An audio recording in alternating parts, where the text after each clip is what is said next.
Oh, baby, we got the soundboard back. Ryan, you're looking great. I'm in a new spot today. It's a good day to be alive. It's set to destroy. Thank you so much for tuning in. You know the show? You know the show? We bring in our favorite comics. We watch the earliest sets. We make fun of them. Thank you so much. Please kiss the like button, whatever those little, follow along, comment along. We'll put your stuff on the screen because we have a great producer named Colby. Colby, give yourself a little round of applause, baby. You're doing good. Thank you so much for existing. I'm feeling, I'm coming off a long weekend. It's been a great trip. I'm in Louisiana right now. Ryan, are you? Has Denver been good to you? Are you doing all right? Everything okay? Denver's been mostly okay. I did have a show Friday and I bombed. Ooh, nice. Do we have clips? Do we have audio Yeah. from this? I wish it were. I don't think it would make for a very good clip because unfortunately it's me bombing with all of my old jokes that normally do well, which is one of the most painful kinds of bombs. The one where you're Yeah. grasping. Well, I'm already nauseous. It was only like a 10-minute spot, and I have like very little like new stuff that I think is any good. So I was just like, well, I'll just do the hits. I'll just do the stuff that was working, a year and a half ago or whatever. And Mhm. it certainly did not work the other night. We were in a smaller bar, and there's like some plexiglass in front of the stage, so that way you can't spit on anyone or anybody. And yeah, there were like 10 people there and some comics in the back of the room. And I did so bad that you know how when you get off stage but you don't leave, you just kind of keep hanging around, but nobody wants to talk to you. Nobody wants to catch it. Nobody wants to get near it. It's like Yeah, in case tuberculosis. it's I don't even know if it's exactly, contagious. yeah. I don't know, but Yeah, I don't want to. I could have had COVID and people would have been more likely to come up and say hi. Uh, so yeah, that Oh, hurt. those are Yeah, the it was the kind of bomb where it was just like for a minute afterwards, you're like, have I ever written anything good? Oh my God, a bomb that puts you in an existential crisis. There's nothing Hmm. like it. That's just like, oh, Yeah, if they, and I thought, and the problem is, did everybody else bomb or was it just you? that's a good question, Stephen. The guy who went on at the end did pretty okay, but generally speaking, most people. Here's the thing: I think everyone did better than me, but no one did well. Okay, see, and that's a Yeah. better feeling. That's something that'll take you out of a tailspin, is being like, Hmm. well, Janet sucked too. Like, just every other comic, you're like, we were all bad. We're all just like, digging, just trying to get them. Some audiences, they just don't like it. In a bar show, a small bar show, Yeah, Ryan, I don't think you've ever written anything funny before in your life, but I think you can. So don't stop. I Don't let it appreciate take you that. down. It was one of those things where I went up first and had such a bad time. So now I'm sitting there watching the rest of the show and like whenever anybody gets like a good laugh, I'm like, "Oh fuck." You're no longer happy for your friends. It's even worse. You're No, just like, yeah. come on. Yeah. I can only be happy for people to the point where they achieve something that I've achieved. I'm only happy for the things that I've already gotten myself. So if I did this good, I'm only happy for people doing that well or lower. So Yeah, you don't want yeah. to surpass it. We call that ego in the business. That's Yeah, exactly. Yeah. you love to see it. But It's good to generally, hear. I'm fine. It happens. You know what it is I'm nauseated by my old stuff anyway, so I just need to keep working on the new stuff, and that's very affirmed from that night. What about you? What's been going on with you? I've we started back open the drive-in mic, and so doing that is a firm reminder that you really need a crowd and their response to feel good about yourself. Something about those drive-in mics, they love to make you hurt. So it's felt good to get back out. I've got the same thing. I went Oh and did a man. show, and I'm trying to bring in the old material, and I could just feel that it just feels so stale. It feels just Yeah. like it feels like it's Mhm. even that it's aged a year without ever being on stage. Really, like it's just Yeah, bad. yeah. And so you try and mix in some new stuff, but it's not really tested. And before you know it, you've done 5 minutes of absolute trash. And then you're like, okay, but I'll get them back. Like I'll recover. And then, rarely. And we haven't done too many shows here, but we're starting to get back up, booking stuff this summer. I'm coming to Denver possibly to help you move, not to brag. That's how I get my shows. I help my friends move. That's nice. I'm so glad you brought that up. Yeah, I was messaging you and I was like, you should come help me move. And you were like, probably not. And then I was like, what if I can get you some stage time? And you were like, I don't know, maybe. And then I messaged you back like 30 minutes later and I was like, I got you 2 shows for the last weekend in May. Yeah, bring a truck. I just signed up. I was like, all right, yeah, sure, why not? That's exciting. I don't love you, but I love myself. Yeah, it's gonna be a fun weekend. Yeah, that's how it's always been. That's been the best thing about the both of us. I'm excited for it. I'm almost as excited for that weekend as I'm excited for our guest today. Wow, that was so good. That was the great one. That was. It would have been a great transition if I didn't have to look at the comment. Hey, it's not so bad. Glad to be here, Kyle. Kyle, it's always. I'm not blaming Kyle. I'm blaming my ADD. Wow, way to blame Kyle, dude. Wow. Yeah, give me something from the soundboard for that one, Colby. Kyle's good. Kyle's good. I love Kyle. We all love Kyle. First, the children were shocked, and then they were disgusted. Hey, Steven, you might be the one doing the drive-in mic, but I was the one like a deer in the headlights the other night. But you know who's not a deer in the headlights is our guest this evening.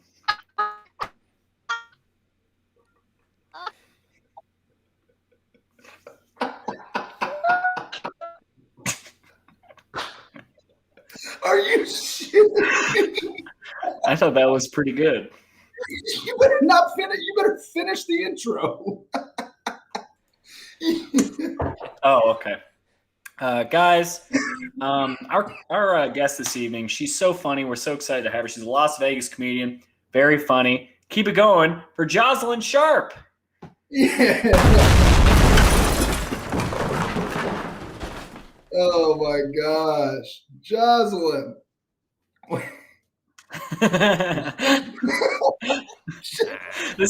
We have the worst show ever. Wow, really? My mom doesn't even watch anymore. She's just like, dude, we're about to lose Kyle. Dude, Kyle's not coming back after this. God dang it. Natalia. Oh, I don't know why. Yeah. Natalia, you deserve better than us. What are you doing here? Natalia, she likes to snowboard. She likes to rollerblade. She likes to surf. She likes anything with adventure. And this show is all just one big adventure to see if we're going to make it through. If we're going to finish. If we're going to be on time. Yeah. And the answer is watching this is more nerve-wracking than any of that stuff. Yeah. There we go. Nice. There she is. I don't know what happened, guys. I don't know what happened. We don't ever know what happens. It's okay. Right. Your joke broke my modem. That was exactly what As soon as I heard the joke, I heard we were both laughing. I could hear you laughing in the background, and it was going, It was cutting out already. Your internet was like, no more. We're not doing this. Yeah. Her computer threw itself in a bathtub. Jozalyn, it's so good to see you. It's been so long. The last time I saw you was at Colby's show at the Mockingbird, Shut Up and Clap, every Thursday. It's been like a year and a half, I think, pre-pandemic. How's Vegas been? It's amazing. I don't know if you guys know, but COVID never made it here, I don't think. So that's impressive. That's cool. I don't know. I think it's because maybe we're in the desert or because we have Keno, or I don't know. But we were only close for like a second, and then like we're so close to Arizona that people wear their mask but just on their chin, you know. Mm-hmm. But then they're also everybody's open carrying too, so nobody's like, you know what I mean? Like, COVID is afraid to go there. Yeah. Every time somebody sneezes. Yeah. It's been good. I'm vaccinated now, so Yeah, Yeah, that me was. too. I'm in Louisiana right now, and Kansas City's been like pretty good about it. They've stayed mostly on top of it. Denver, I think probably. I don't want to speak for you, Ryan, but they seem like they take it Pretty kind of good, pretty serious. safe, pretty serious. Yeah, I yeah. I have been down here, and I'm so thankful that I'm vaccinated because it feels like just the Wild West. Like it's the most insane. Like nobody gives a shit anymore. People are just like people kissed me this weekend. They kissed me. They kissed me, and I was just like, you don't know that I'm vaccinated. You have no idea. Appropriate pre-pandemic, let alone No, these days. Yeah. I was Whoa. at House of Comedy this weekend in Arizona, and same thing. They literally, like, people were just like, no. Like, they just walked in without masks. They were like, no, we're not doing it. Like, don't need it. Don't need it. It's, you know what? At least it's a sign that the world is kind of like coming back. But it's also a sign that people are just willing it into existence. They're just fisting the universe into their existence. Like they will not stop until the universe is like, yeah, you're fine. Just raw mask. No, you don't need a mask. Show the world your chin. Let it hang out. It's rough. It's rough. But no Lori is back. Your mom does watch the show, Ryan. See, she hey, Mama. Jozalyn, that's my mom. That's your mom? Oh my God, you're gonna be like really ashamed that your son knows someone like me if you watch this for too long. I'm sure I'll say something. She's already. I think that she's hit the ceiling on shame. Oh, cool. I think that she's been watching, and good for you. It'll be fine. Thank you. Yeah, it's gonna be okay. Maybe she's tolerated a lot. She's been here through a lot of. She's been through a lot. Oh, we hear Natalia. Natalia, the one and only. She's She's just the best. I was just trying to remember like the last time I saw her. She came to a show I had in Kansas City like already almost a year ago. And like she was just so nice, Natalia. She was like, yeah, funny, da-da-da. But then she looked at me and she goes, take care of yourself. Which felt at the time like such a sweet thing to say, but now I understand the truth, which is that like she felt like she needed to say that. She was giving you a lesson. Mm-hmm. Yeah, like she snowboards and hang glides and parachutes out of planes and stuff, but she sees me and is like, yeah, I don't know, maybe just you don't seem like the odds are in your favor. I think you should. Right, yeah. I had a similar experience with a woman. I was just talking to somebody about the first time I bombed as a headliner. I bombed for 45 minutes for 12 people one time in Scottsdale. Yeah, it was a real life-changing experience. I almost tried heroin afterwards. I was like, opiates could probably fix this. How long were you into comedy? Like, had you been like a veteran, or were you like still starting out? Well, I've been doing it 8 years as of January, so I still consider myself pretty new to the stand-up game. But this was 2 years ago, so I was 6 years in, and 45 minutes. And the craziest thing is I'm bombing 45 minutes. A lady in the front row ODs. She ODs. Yeah. She like passes out. Yeah. And her entire just head on the table or like, whoa. Falls to the ground. And by the way, this was like 2.5 minutes after I said a joke. And she loudly declared to her table, we should pray for her. Wow. Then she ODs. Her husband like hooks his arm under her shoulder like Betty OD'd again, and then just like dragged her out of the comedy club. And then her friends were like, "Keep going, we love you." And I was like, I don't understand. Wow. What's happening. Dude, we got to do more shows in Arizona. Oh my God.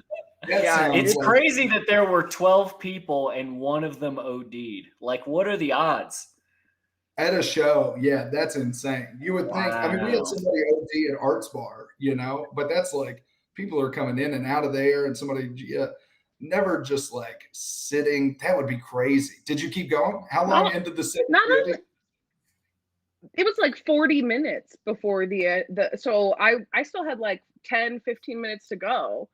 And so It was pretty gnarly. I gotta be honest. I'm not gonna lie, but I was pretty upset because I feel like it was upset that she heckled me. Like it was upsetting because I feel like someone who ODs, my comedy is like directly their brand. And as as like a market test, I feel like it was a failure, and that was just pretty depressing. You know, You were playing for your crowd, and it still didn't go well. Damn. Right. And then they leave, and like one of their friends / girlfriend, like she ODs, and yet they still leave, like kind of feeling sorry for you, like, oh, you'll get them next time. Well, I kept being like, I was like, you guys are having the worst time. And then they would clap and be like, no, we love you. And then I would tell a joke and they'd be like, it's because they're on heroin. They're on so much heroin. They're just looking at it. Dude. Stage 1 is denial, and their problem is we're not having fun. They're just like, we love this. We love this. Everything's good. All of it's fine. Janet's not dead. All of it's good. Yeah, you had a lot to compete with that night. Like you had to compete. Like it's bad enough when the game is on, but you were competing with heroin. I mean, it is like, I feel like maybe this is like a rite of passage. Maybe every comedian has to like actually kill someone with their jokes to like graduate or something. I don't know. It's just it was such a strange experience. But the next show was so much better. So it's like it was one of those great nights where you have a horrible set and then you get to have like a redemptive set immediately afterwards. That's good. That's lucky. Oh, wow. I guess the bar would be pretty low for the redemption set too. Just like everyone gets out of it alive. Like, tonight was better. I was like, nobody mix uppers and downers, you guys, at least until I get to my closer, please. Yeah. Save it for the last 10 minutes of the show. Yeah. If you're going to OD, please do it in the parking lot or in the bathroom. You have to figure out a way to get back into your material. Like, speaking of downers, I'm going through a breakup right now. Oh, man. What's up with this? In Arizona, on the marquee, it just says no ODing in the showroom. In every comedy club in Arizona, it's like, please don't. I want to get into your clips, but Jozalyn, you do comedy in Vegas, and I've got to imagine, Ryan and I used to talk in Kansas City. We used to have an open mic called Mo Brew. And it was this sports bar. Nobody came there for comedy. We just held everybody hostage, and you would have to win the crowd over. And it was always our favorite mic because it's just insane and anything can happen. I can only imagine, is it true in my head that Vegas is like that times 12? I imagine that most places you're going, if it's not a club, is just like that. It's on steroids. If you're not in a comedy club, you're like some guys playing Keno at a bar in a casino showroom, right outside a casino showroom, and then you're on stage and you're like, are you playing Keno? Have you thought about antidepressants? Well, I'm on a new one. Here's the bit. It is the most dystopian, chaotic energy ever. I have never felt more like a show pony than when doing shows in casinos at home, because it literally, like, it's like Dance Monkey Dance. Like, people are like, if you stop telling jokes, they're like, no, keep going, broad. But like, if you, but they're not laughing, they hate it. They're like, oh, you're a fucking bitch. Oh, you're a fucking bitch. You just like my daughter. Keep talking. And it's just the worst kind of energy. It's people like hating you but loving you and not understanding boundaries because they're from all over the country. I don't know, man. It's a really weird energy. We call it combat comedy out here. Yeah, that's a great name for it.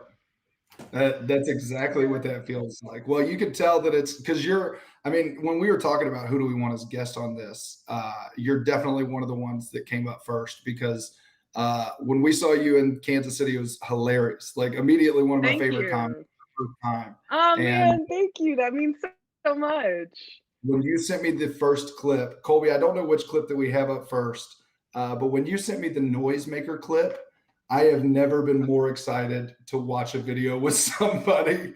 I watched 10 seconds of it and was like, this is going to be beautiful. Colby, do you want to pull up the clips? I want to kind of dive in. This is great. I don't know what we're talking about. I haven't checked it out at all yet. Okay. So this isn't the noisemaker clip. This is my first set ever. This is my Yeah, this is your first set ever. Where's this one at? Ever. So this was an open mic on Thursdays at a place called Meatheads. It was a Raiders bar in a strip mall. Great. Yeah. A Raiders bar in a strip mall called Meatheads. Hell yeah. Of course they have a comedy open mic on Thursdays. Don't OD in the show. I'm about to blow y'all's mind because here's the other thing. When I knew about this open mic because before I was a comic, I was a comedian's girlfriend. Wait. You got into comedy getting into comedy? Well, literally. And I always wanted to do comedy. I had a horrible ex who told me I wasn't funny, so I'd sort of given up on it, but I ended up being friends with all the Vegas comics just by happenstance through online dating, meeting a couple of the guys. And I ended up dating one for a month or so. And I confessed that I wanted to do comedy one night. And he told Angie Crum, the girl standing behind the mic, and she ran the open mic, and she texted me one morning at 8 a.m. and was like, "You're going up tonight." And nice. I had 12 hours to marinate on the fact that I was going to go on stage. Ooh, that's a long day. That's scary. That was horrific. Did you have stuff ready, or did you try to write everything that day, or what was that like? Well, I had a lot of time to think because I shit 7 times. Literally, my bowels were so full of anxiety, I could not stop shitting. And I shit in the bathroom at Meatheads right before this set, and that toilet is exclusively for doing coke off of. It's not for shitting at all. And I was so anxious, and my boyfriend's there, all his friends are there. It was just my heart was thumping in my chest. But it's something I always wanted to do. I was obsessed with stand-up my whole life, so I was like, I'm gonna get this shit over with. Well, you that was definitely the right call, and fucking X that doesn't have good taste. So congrats for proving them wrong. You bombed in the bathroom before the set, but what about the set? How do you feel the set went? It's your first time, so it's obviously not good. It's obviously not great. It's your first time, but how do you feel that it went when you look back on it? I think shitting is worse than throwing up. Sorry, I just wanted to answer Natalia's question. I think she's right. Shitting is worse than vomiting. I would rather have an anxious throw up reflex before a show because it'd be really hard to hold back shit in your pants, but it's easier to hold back vomit. Yeah. So I can breathe. I can't make my asshole take deep breaths. No. But if you could, shit, dude. That's not what I heard. I'd be starting an OnlyFans in a second. Yeah, you'd make Bad Babies and OnlyFans look like a poor person's OnlyFans. You'd be raking it in. But actually, as far as sets go, my first set was not that bad. But I'd been building up to it for a really, really, really long time. And I was in a traveling musical theater troupe for 8 years growing up. So I wasn't a stranger to performing. Okay. That's a lot that I want to dig into. I'm glad that you did that right before the clip because I would have spent the first 30 minutes on that. That was really smart. What was the group called? Real quick. I tell you what, here's what what was the group called? And then I'll tell you the name of my coffee shop band. Pogo Nip Players Club. That's bad. That's terrible. Shit, yeah. Oh my God. I think it should be longer. Pogo do you know Nip? do you know what Pogo Nip is? No. So it does snow and get to freezing temperatures in the desert. So Pogo Nip is when there is crystal pieces of snow or ice on cacti or sagebrush. That's called Pogo Nip. So it's like a Nevada thing. It's a very sexy name. That's all I can think about is just nipples. And it's a kid's thing? No, it was all ages. So we would travel all around Nevada and we would perform for schools and in local theaters. And we performed in our local theater in my hometown. And so there was people from age of 6 to age of, that's why I got good at doing makeup, is because I had to do makeup for 6-year-old little boys who were like, no, I don't want mascara. And I was like, Your mom signed the waiver. We are That's Pogo awesome. Nip. We are the Pogo Nip Players Club band. Okay, get with amazing. the program. It definitely gave me an eating disorder because they always cast me as the fat character, like every single play. One play, I like got to the auditions, they hand out the scripts and I'm reading the character descriptions, and it's this play called 12 Dancing Princesses. And it's this Mormon play because I'm from a predominantly Mormon part of Nevada. And it's this play about princesses that dance their shoes away every night, and the king's like, "What about your shoes? This is crazy. It's stupid as fuck." But Sounds anyways, like a fucking great play. It's horrible. It's Those horrible. Mormons I'm really like, know how what? to cut loose. I'm like, is this about a drunk dad? Like, what the fuck? He's like, Where are your shoes, darling? Yeah. yeah, it's like, obviously they ran around outside, dummy. So there's 12 princesses, one for every month, January to December, and each month is very cliche. Like July is like very sexy and spicy, and March is very weepy and emotional, and I get to the Princess November description and it said pleasantly plump, and I said, oh, you guys are looking at fucking Princess November right here. Hi. Yeah, you're looking at the monarch of Thanksgiving. That's right. That's what I'm gonna do. Just you fucking watch. I get cast as this bitch, and we don't even have the full script during auditions. My prince isn't even a prince. He's the chef for the princes. You didn't even get to be the full royalty. You had to be the half blood. You have to be whatever that term they use for. Oh man, that's rough. They were rough. so And close to director- making you a turkey, and then they're like, she's gonna kill herself. Let's at least make You're her. gonna hear this. You're gonna hear this and think I'm exaggerating as a comedian for effect, but this is 100% the fucking truth. They choreographed into the dance. The rest of the princes had their prince outfits on. My prince had a chef outfit on. And while we were waltzing, they choreographed that he would feed me chocolates from his pocket. Wait, was that written? Okay, real quick. I don't know if this is important. Was it written into the play, or was this like a creative? No, sir. No, sir. This was a creative decision by a woman named Sherry Lee with crunchy hair and big serial killer glasses. Wow. I just want to beat up all the people in your life. This is the most tragic backstory I've ever heard. Colby, you gotta Google Pogo Nips, and we gotta cancel them. No more Pogo Nips. But listen, Pogo Nip. So that was before Pogo Nip was Pogo Nip. Pogo Nip took over, and I got like the lead, and it was like way better. And it was actually run by a guy that went to my church. So I mean, I know I got a little bit of nepotism there, But it was like, I'm a Catholic. I'm on the right side of God. Mormons were just here 200 years ago. They need to calm down.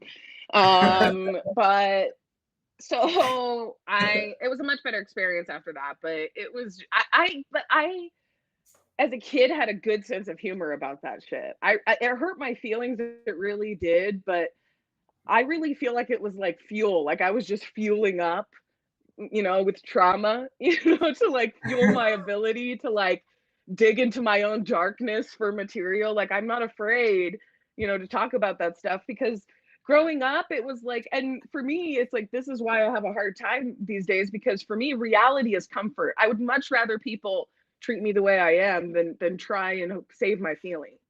But I don't know.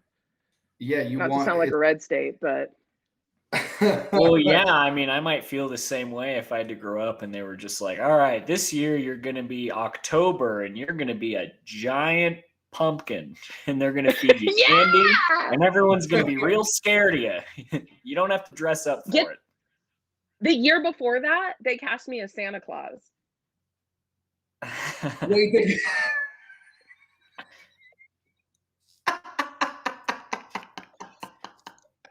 was there even a Mrs. Claus? No. Just me in drag, just gender confused middle school Jozalyn in drag. Hey, staff, what can we do? Who could we find to be Santa Claus? I know that we have a bunch of boys in here, and we have all of these pillows, but we also have Jozalyn, and she seems already ready to do it. She's been like, yeah. Now I know we could give the Santa Claus role to a boy or an adult or a pillow, but what if we traumatize a 12-year-old? Well, and get this. They give me my costume. They don't give me stuffing. I brought a pillow from home as like a show of pride of being like, no, I'm going to correct this costume. I'm going to own this. But to be fair, listen, I have pictures from the green room from that play. And to be fair, I was typecast for a reason. You see a picture, there's a picture of me and I am literally sitting in my Santa outfit. The suspenders are down. I still have the beard on, but there's Jack in the Box taco sauce in the beard, and I'm holding a Jack in the Box taco. That's so sad. And I see you're already chain smoking, like, ugh. I can't. Okay, you just pigeonholed yourself. Yeah, you got to. The forceful side of Catholicism is remarkable. Is a statement that could be taken out of context. No shit. You have no idea, Kyle. I was like so traumatized by being a Catholic that by 14 years old, I flipped off my Sunday school teacher and stormed out in an emotional rage. Hell yeah. Dude, this is checking so many boxes for a future comedian. I was just going to say that. Yeah. You're just getting like, you're filling it up gallon by gallon. And then your ex-boyfriend is like, you're not funny. And you're like, topped off, motherfucker. Well, you know what sucks? But you know what sucks is that's like such a generic cheesy. That's like the Warner Brothers summer picture version of a comedian backstory. Like it's like too perfect and cheesy. Like, nobody could imagine. Nobody could imagine a worse childhood. Well, my childhood was great. The world sucks. My family was awesome. The world sucked, man. But I think that's like what's beautiful. Like, not to sound like a crazy hippie, but I am.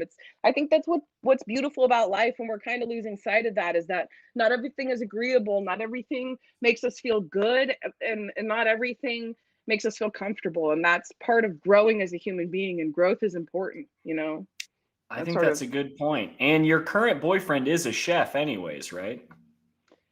No, he's not, but I do have a joke in my set because it's real that one time I fucked this guy in high school and his penis was too small, and I told him that his penis was too small because my mom raised me as a progressive woman, and she's like, if you're not enjoying sex, you shouldn't be having it. And I was like, your penis is too small. And I was like, but you can go down on me if you want. And he did.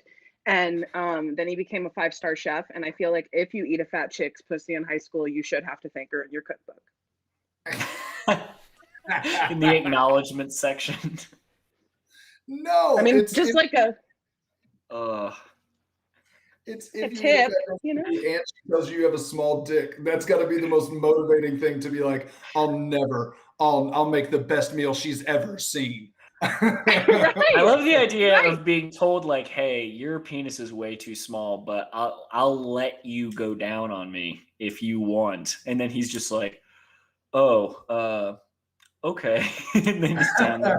Well, think about the Freudian mindfuck of him becoming a 5-star chef, because he was like, well, I couldn't fill her up one way. I'm going to try and fill her up another way. Yes. Wow. My dick may be 2 stars, but I'm going to be 5 stars today. We're going to put it all together. Jesus, this was in high school? 5 stars wow, is out. Man, eating you out was like taking like a home ec class or something. Like, it changed his whole life. Well, I was a weirdly sexual teenager, so I was like a big proponent of enjoying sex. So like I was always like explaining to dudes like, no, that's not how you have sex, and they were always like, but, and I was like, no, like we're not gonna do it that way. Like, no. Next. I lived in the middle of nowhere country, bumfuck Egypt, in my hometown. Do you know how much effort I had to do to get dick? I'm not gonna fucking sneak out of the house, walk down to the highway, jump in the back of a rickety old Toyota, drive 15 minutes into town to have mediocre dick. You better get your shit right, bro.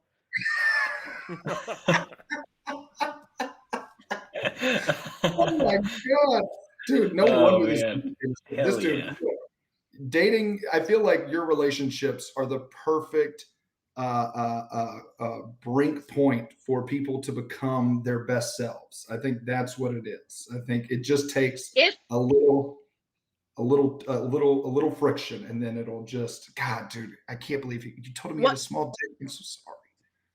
what you are saying is that I am digestible trauma in human form, but I And take the people you compliment. date, Thank you. the people that you date are also digestible trauma. They fill you up just the same. Listen, I also got I got it back in spades because I'm bi, so I dated chicks. So every relationship I had with a woman was like absolutely insane, like to a point where I was like, oh, I can't date a woman again. And that was right before I met my husband, and now I've been dating my husband and being with him for 8 years, and I'm like, I could never date a man again. You're gonna figure it out. It'll take some time. Oh my God, It's amazing. It's just so fun to hear your origin story because, like I said, I find you just so funny, and it checks these check all of the boxes. That if I had to guess the recipes, Sorry that if would I'm be, Yeah, you hear all of that, and it's like, oh God, I hope she better be funny, because if not, oh Jesus, there's no worse life than someone who's had your upbringing and isn't funny or talented.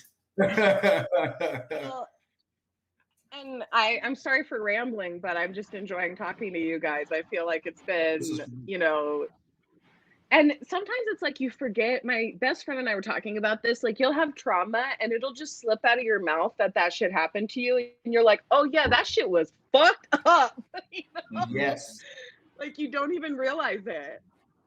I told all of my I mentioned this on stage and I wasn't even thinking about it. It was just like I was trying to riff on a bit, and then I had a memory pop in, and I was like, oh yeah, I went to an all black elementary school called Plantation Park, and it was like, oh my God, like how did I just at 27? How did that just? No wonder I talk about race all the time. What do you mean? Like I was programmed for this. This is crazy. Yeah. That trauma. And why do you think Steven, why do you think they made you the hall monitor and you didn't even ask? They gave me a big white sash. Yeah, a gigantic white sash that went over your whole body. Yeah.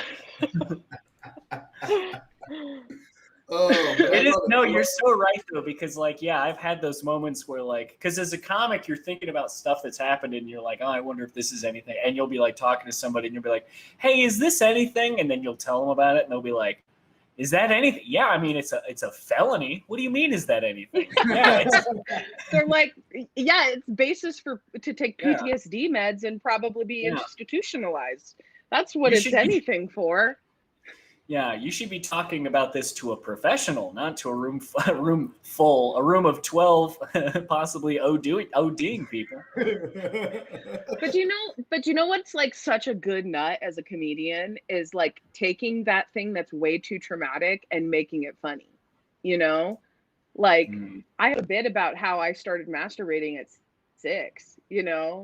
If anybody thinks about it for more than a moment, they know that story doesn't begin in a good place. You don't just, it's like picking up masturbating at 6 is like picking up archery at 6. Like you're probably born for it, but more than likely somebody around you showed you what to do. If someone told me they started masturbating at age 6, I would react the same way if they said they killed a man at age 6. Like, oh. Your life was dark, and it's been dark ever since. Who taught you how to do that? Are you Dexter? Yeah. What's your story here? That's so funny. Oh my God. But to Steven's point, I've been hypersexual my whole life and never been able to figure it out. And then I started telling that joke, and then I was like, oh my God. Love learning things about yourself. Yeah, man. But the thing is I can turn that sexual trauma into $50 and 2 drink tickets. So it's all good, dude. All good. Like a trauma magician. A trauma magician. You just reach into your hat and pull up trigger warnings. With the tiniest hand. Yeah. Oh my man. God. Shit. I'm terrible at archery. Kindred spirit with Natalia. Well, look, I Fuck. want to see Jozalyn's. I want to see this set. I don't know if there's any way to transition into it. It's. I could sit and talk with you for hours. See what you got coming up, Jozalyn Sharp. And I can't wait to. Talk about shared comment. Hold on. The intro is boobies. Congrats, you're the same as now every that's her. other open mic Yeah, comic. now that's her closer. Yeah. Yeah, Guys, I'll be it's the selling Louis merch C- after the show, just shirts that say "Yay boobies." Yeah, I use the Louis C.K. method. I take my old openers and build them into closers, and then I take my old closers and flip them into openers. You know? You've been jerking off in front of people since you were 6. The Louis C.K. method. Oh my God. I mean, there's only a couple of ways for 8-year-olds to make money in Tijuana. So. And that's number 2. All right. So this is 2013 then? January 2013, is that right? Mm-hmm. Yeah. All right. Wow. Excellent. And okay, let's do it.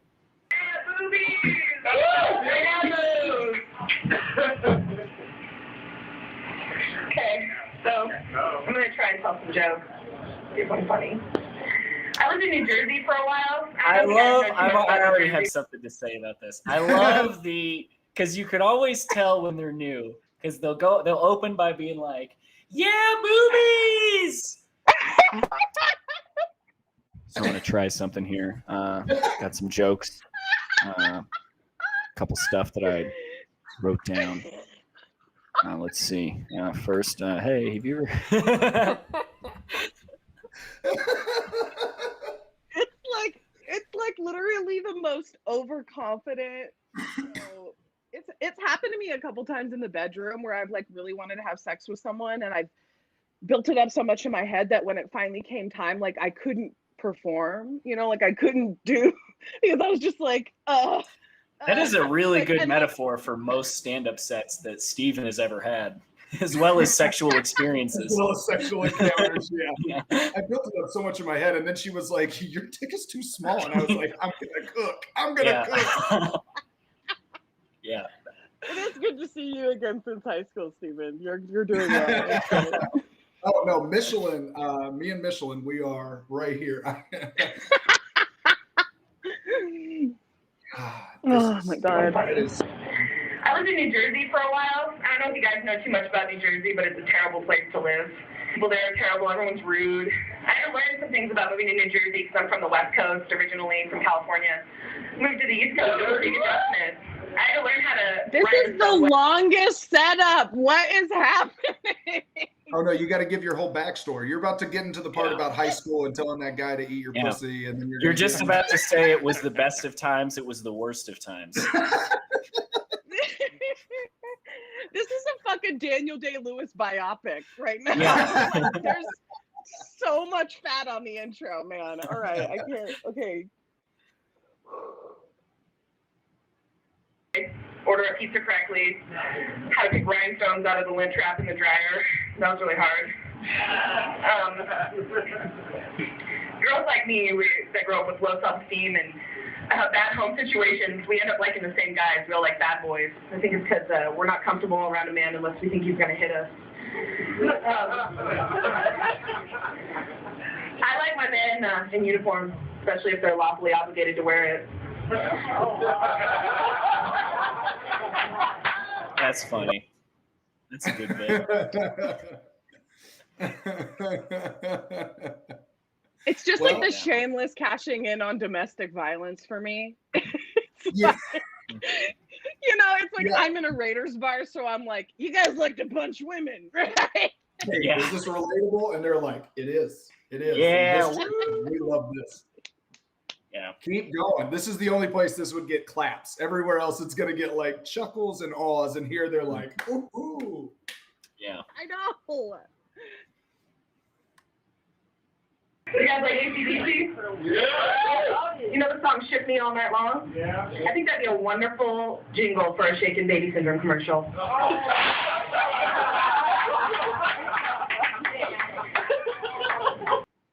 Hey, what dots do you think you connected there to make that joke work?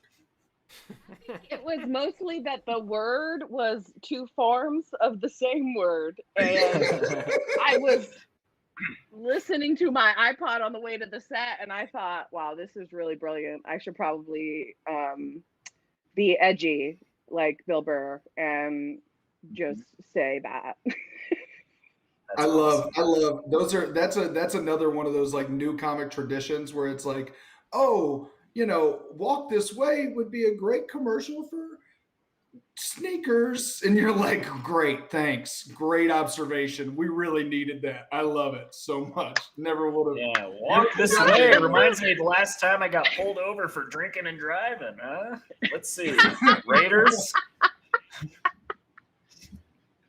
It's so I love those just very simple little, and people are like, I don't know why that didn't. Oh, and they go, is that not funny? And like, no, it's kind of just a thought, right? It's like if I watched a sneaker commercial and they had "Walk This Way" on, I'd be like, okay, really? Is that what we're doing? We're just on the nose like this?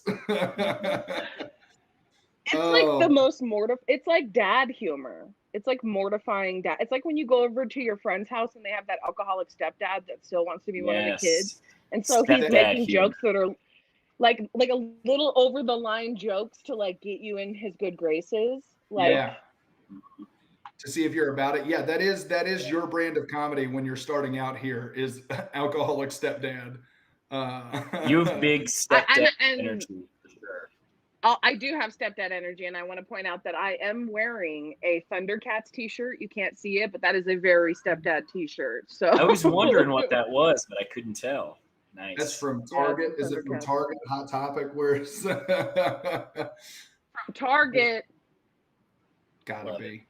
Let's hit it. You got a celebrity crush? It for the show. You don't. The fuck? Okay. You got a celebrity crush? Really? No, okay. Nobody in here likes. Okay, you got a celebrity crush? Gabrielle Union. There we go. Why do you like her? She's fine as fuck. Okay, my celebrity crush is Michael J. Fox. I think he'd just be good in bed. It's like a human vibrator. I love that you were like, how much time do I have to do? 5 minutes? Okay.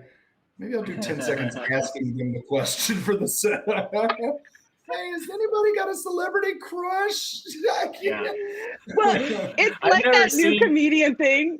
It's like that new comedian thing where you're practicing how it's going to go, And then when it doesn't, you're like, you have to like get to somebody to give you the right line. Right. Guys, you don't have a crush. You don't have a crush. I used to do a joke like that where I was talking about naming my dick. And so I'd be like, I named my dick. And then I'd be like, guys, anybody in here name their dick? And then it would just, no guy's going to be like, me. Not every time. And then when they wouldn't, I'd be like, come on. Who doesn't? Yeah. You're telling me. Don't do that. I just write my own setups now.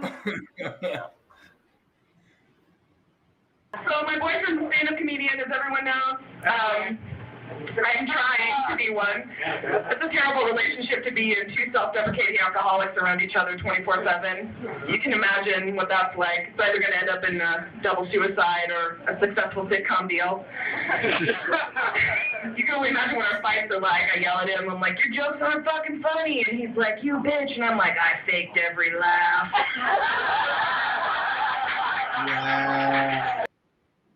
Wow. I miss. Oh, that's great. How do you feel right now? What's that? That's awesome. Yeah, he told me he had 8 solid minutes, but he only had 4 minutes, if you know what I mean. It is really rough for me. This is hard. This is really hard. Mostly because I'm still doing this. This is my opener, but Yeah. I know. I bombed doing all these jokes on Friday, so that's why I can't say anything. I'm sorry. I forgot. Do you guys have a celebrity crush? Anybody? Nope. Oh, okay. But then I just ditch it. Oh, me neither. Let's see what else. No, but you have to get mad when nobody has one. You have to be like, "What the fuck? No one has a celebrity come crush." on. Oh yeah, Who's I'm yours? the only one. Yeah. Mm-hmm. That's my favorite. Yeah, when they do that, but it's something ridiculous. Like it's like, does anyone else have a sex dream about their dog? Oh, come on, I'm the only one. Come on, squares. Loosen up, people. Me and Brian Rockstar, I guess. Okay. Oh my God. Brian Rockstar gets confetti too. That's yeah, great. I think so. Jozalyn, If like a Kansas City scumbag gets brought up, remind me about Brian Rockstar at the end of this, Jozalyn. When we get off air, we'll tell you all about the best Kansas City celebrity, the one that everybody has a crush on. Everybody has a crush on. Let's keep it going. Snoopy. Everybody. So I have really bad beer goggles. Does anybody else here have really bad beer goggles? I'm really defiant about them too. My friends will be like, "Oh, talk to that guy. He's not." I'm like, "Listen, you don't know. He's pudgy. I know, but it's the bald spot is shiny, and I know he walks with a cane, but that's okay because I support handicapped people. It's cool. He's really nice." Fair to that joke. I didn't write it very well.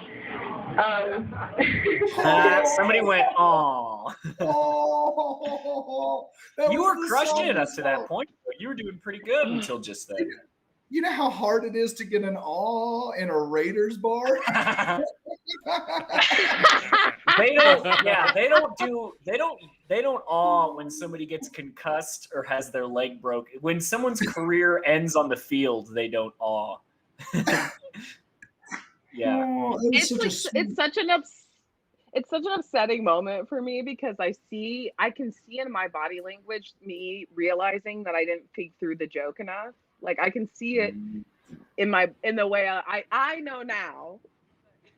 Me then had no idea. Yeah. Because now if I was feeling the way I was feeling in those moments in the setup, I would have improvised something else, or I would have taken it a different direction, or I would have just immediately flipped the opinion, like just to, see if I could get it to a place where I felt like it was going to work.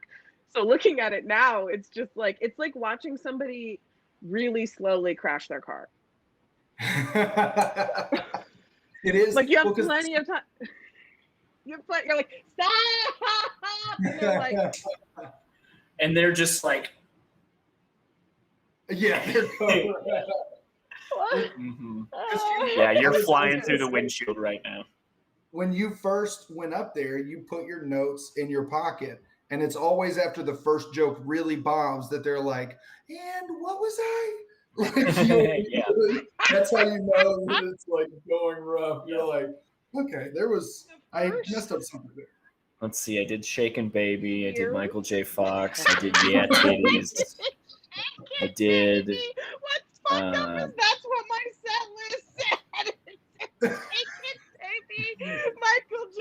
Fox, and that set list dropped out of my purse at work, and my boss. Oh, amazing! Did it have like your name on it? Did they know it was you, or? Oh no, they knew my handwriting because we had to write journals after every shift. And so she was like, "I think this is yours." And I was like, "Oh my God, I'm so sorry." And she was like, "Just try and make sure the inappropriate ones don't make it into work." I was like, "No problem. My bad." Wow. I'm like, "This is a Victoria's Secret. We do sell butthole glitter here, but no judgment. No judgment. Yeah. No judgment." Yeah. Wait. No, we didn't. I made it up. I made it up. We didn't. That's awesome. I can't handle another thing to be into. I can't. It's been a long year for me. I've been discovering too much about myself. Glitter. Butthole glitter's too much. I can't. Save that for next year. That's a 2022 model. The next bit is about butthole glitter. I gotta be honest, Steven. Any glitter's butthole glitter if you're brave enough.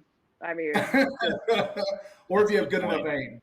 You just got exactly. If you have a non-toxic skin safe glue, then I say go for it. We're about to find out a lot today. Yeah. But fan of that joke. I didn't write it very well.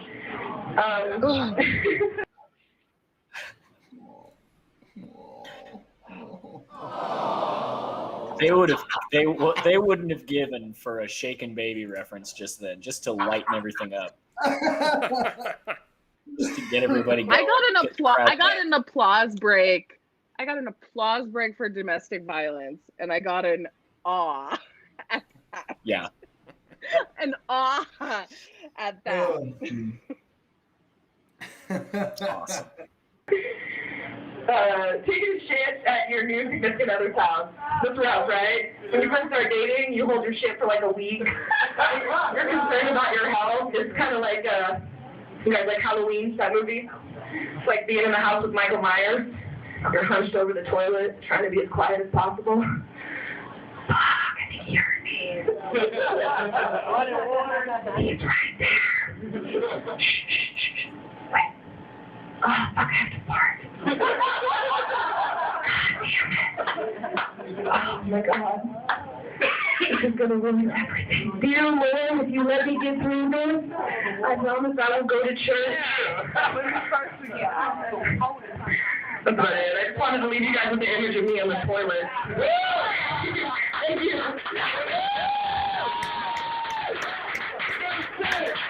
Can I tell you something? In all sincerity, and this is normally when I say something mean, but that for your first time on stage, if you had gotten off stage 2 minutes earlier, that would have been a great set. I know. That and here's the problem is Ryan, I still haven't figured that out. Yeah. You know, every set they're like, you know, she was really good at the first like 15 minutes, and then it just sort of goes downhill from there. Things picked back up when that lady fell, but yeah. All in all, I mean, it was okay. I'll come back. Jozalyn's like Steve Hofstetter, but she just hires ODers. She just hires. That's a fucking plan. I saw them hanging out before the show. I love the idea of me being like, well, if all else fails, I'll just do the bit where I pretend to shit and like Michael Myers is my boyfriend. That's on your bottom of your list. Can I tell you, I remember writing that joke and being like, this is really good. Yeah.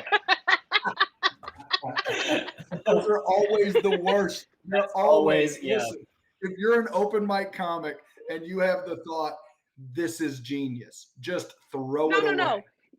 You don't know what obstacles you have to overcome as a female comic who started out as a chuckle fucker. Because let me be clear. Because I was smoking cigarettes and pacing on a porch with guys whose dick I sucked, being like, "Is this good?" And they're like, "It's great." This is great. We should get together and write sometime. Oh my God! Exactly. That's the telltale sign of being back at open mics. That's what that feels like. Oh, I miss open mics. Like I said. It's been fun to get back out there and to do shows and to see all the chaos.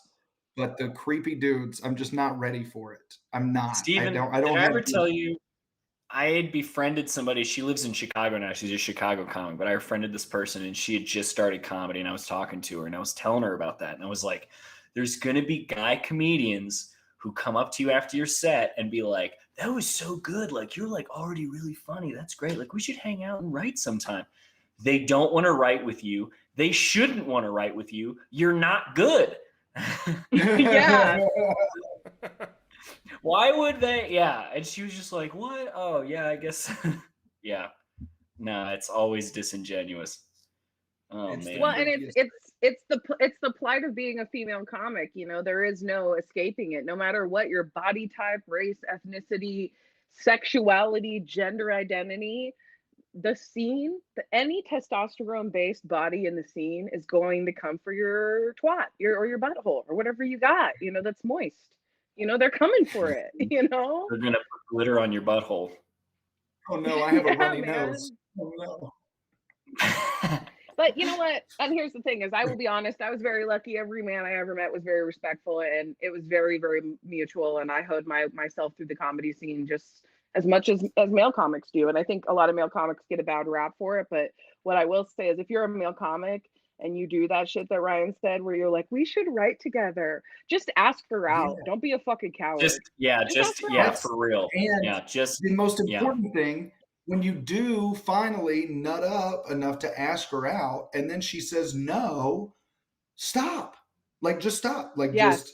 just, at least give it a few years. Work on yourself. Change something. Don't present the same product next month. Develop it. Put some R&D behind it. Like, it's so the guy that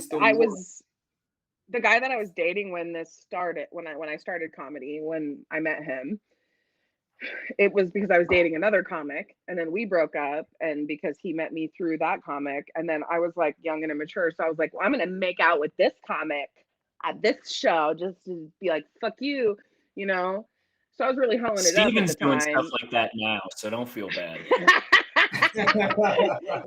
He's making out with Colby at open mics. Yeah, honestly. You're not making anybody jealous. You're just turning us on. But so yeah, man, it was just like, so basically my point was that the guy who I was dating at the time when I did the set is no longer doing stand-up. So I do stand-up, but he doesn't do stand-up anymore. Good. Which is, I think, is very weird. I thought about asking about that, because for real, that was like, for your first set, you had like a pretty good grasp of like what jokes are and shit. And yeah, I would imagine like he may have been watching that being like, oh fuck. Like, in beforehand, he was like, "Oh yeah, you can try stand up, babe. Like, go for it." And then I broke up with him, and it got real weird. Like, real weird. Was it weird in the scene, or like weird between y'all? It was weird between us, and it was weird because, like, if we were at shows together, he would get like a progressively more aggressive because I didn't want to talk to him. Like, until like one time he like confronted me at a show, and he was like, we loved each other, and I was like, you're at a Chicago Bears bar. Like, what are you doing with your life? Like, he just performs exclusively in football bars. Yeah. Shitty like, you're teams. Screaming at me.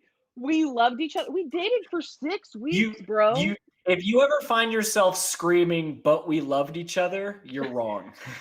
You're wrong. Right. You should. Yeah, that's no good. This is the beginning of your romantic comedy where you're really wrong and an asshole. Right. The title has not come onto the screen yet. Yeah. Right. This is the prologue, hopefully, for your story of redemption. Well, we love the early shame. Thank you for showcasing that. How do you feel? It's always tough. We appreciate you doing it. I feel accomplished because, I've come a long way since then, man, and I had you guys were talking about bombing on Friday, and I was like, maybe I'm a hack because I was doing the same jokes and having a great set on Friday. No, you're just better than I am, because I was doing the same jokes and bombing. So that's all that means. It just means I stink and you don't. No, it's just. I saw how nervous. I just am a different comic. Even when you saw me, Steven, like, I was so nervous in that set. I couldn't stop touching my head or my notes, or and I was leaning on shock and not, there was no authenticity in what I was talking about. Nothing was really based in who I am as a person or really authentic to what I thought was funny. I was trying to pander to what I thought people, and I don't do that shit anymore. And I've been rewarded for it by comedy as a whole for the most part. It feels like So yeah, I feel good actually. Which is that weird? Does that make me arrogant, or like is it because I have crystals? I have a crystal next to me, so that's why I'm feeling good. That's what's sending you all your energy. Yeah, that confidence is not coming from comedy. That's all coming from crystals. Yeah. That's all. Crystals. After hearing what you're saying, I now believe in crystals because of what you just said. If you could watch that and have a good attitude, then there must be something to it. It is. I will say, like, in that first clip, you could tell you're getting nervous, and you pull out the notes, and you're like, you could see it in your body language. And I would say now, like, one of the things that I distinctly remember about your comedy is like, oh, Jozalyn's kind of like a boss ass like controls everything, like it has all the confidence in the world. And I think that's what people will connect to every time. And watching those early sets, it's always my favorite. You're supposed to feel good about how far you've come, but I love the grimace and like the churning of your heart in the middle of it. I think we want to see you come out. It's so cringy because it's stuff that I would watch if somebody was new in comedy and then be like, well, I can't book them yet. Yeah. You would never book this person. Yeah. No, I would sit in the back of the room with my best friend and be like, oh, God, she might as well tell period jokes, you know? I texted that to Steven a few minutes ago, so that checks out. I do want to work this story into, because I think it's hilarious, and you guys are both progressive modern men, so I think you can handle it without vomiting. But so I'm a very verifiable stoner. Like I have been for most of my life. I medicate with marijuana. I have arthritis. I have depression and obsessive compulsive disorder, all made a lot more bearable through marijuana. But because of that, I forget things a lot of the time. And I'm also a modern woman in that I'm trying to save the earth. So I have invested in a menstrual cup. Okay. So if you're not familiar with what a menstrual cup is, Steven, we're familiar, aren't we? Because this isn't the first time we got in this on the ground floor. We were in like 2017. We had like a 3-hour on Diva Cups. So you guys are like the Mark Cuban Shark Tank of menstrual cups. Right. You know what's going on. Okay, cool. I've got some stock. So I am going to change my menstrual cup. I'm in the bathroom, and then as I stick my fingers inside myself and I release the shining elevator flood into my bathroom toilet, I have a recovered memory of an email from the apartment complex that, sorry to inform you, but we will be turning the water off from 8 a.m. to 5 p.m. on this day. And I was like, there's blood all over my hands, all over my legs, all over. And I'm like, I have no way to remedy this. You're at home when this happened? You're in your apartment? I'm at home in my apartment, and I just ended up having to like go over to my water. I had to like shuffle over to my water cooler and like splash cold filtered alkaline water on my pussy like some weird hippie. Like, you know? At least you know. I thought you were about to say you had to go to the fridge and be like, well, looks like I'm using almond milk to. This doesn't expire for 5 weeks. What a waste. Oh, well. No, I would definitely use oat milk. You got to use oat milk. It's much more natural, neutral pH. Right. Yeah. Just have to get in the tub and just like. What a stigma. I got to be able to tell that story on stage. God made that happen to me because he's like, that'd be funny.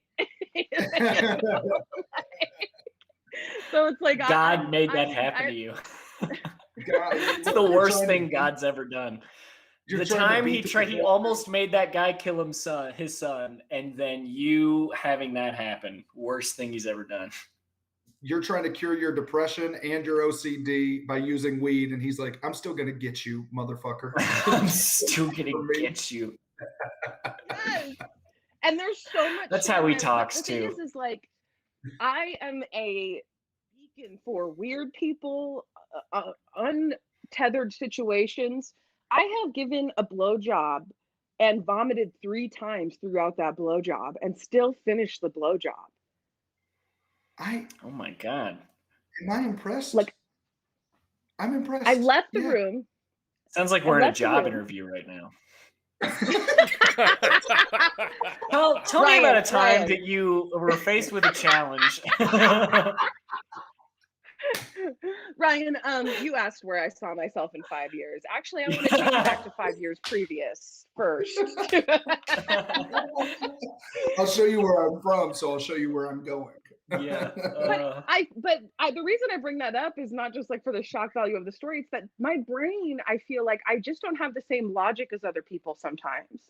My brain, once I started the blowjob, wasn't like, you feel nauseous, stop the blowjob. my brain was like, okay. And so I would like sexily stop the blowjob. I was 17, so I'm sure it was not sexy at all. I'm sure it was like, Ooh, Yeah. It would have been about as graceful as you, like when you were bombing in your set just now. You're like kind of touching your hair, and you're like you can't really look at anybody. And if you were to watch it now, you'd be horrified. Yeah, I was a trooper, Natalia, because then I go to the bathroom in this house we're having a party at. Not my house, by the way. Vomit, which he could definitely hear because it's a track home. So he can definitely, it's the wall attached to the bedroom he's laying in. I then brush my teeth with a stranger's toothbrush because I'm a gentleman. See, that's the worst part of this story to me, right there. That's the part that's nauseating to me. If I did that, I would just start vomiting again. I mean, I just feel like it's like wifey goals, right? That's where you would lose me if I were in the audience. I would like pretend like I OD'd, like I'd fall out of my chair. Just so somebody could carry me out of there.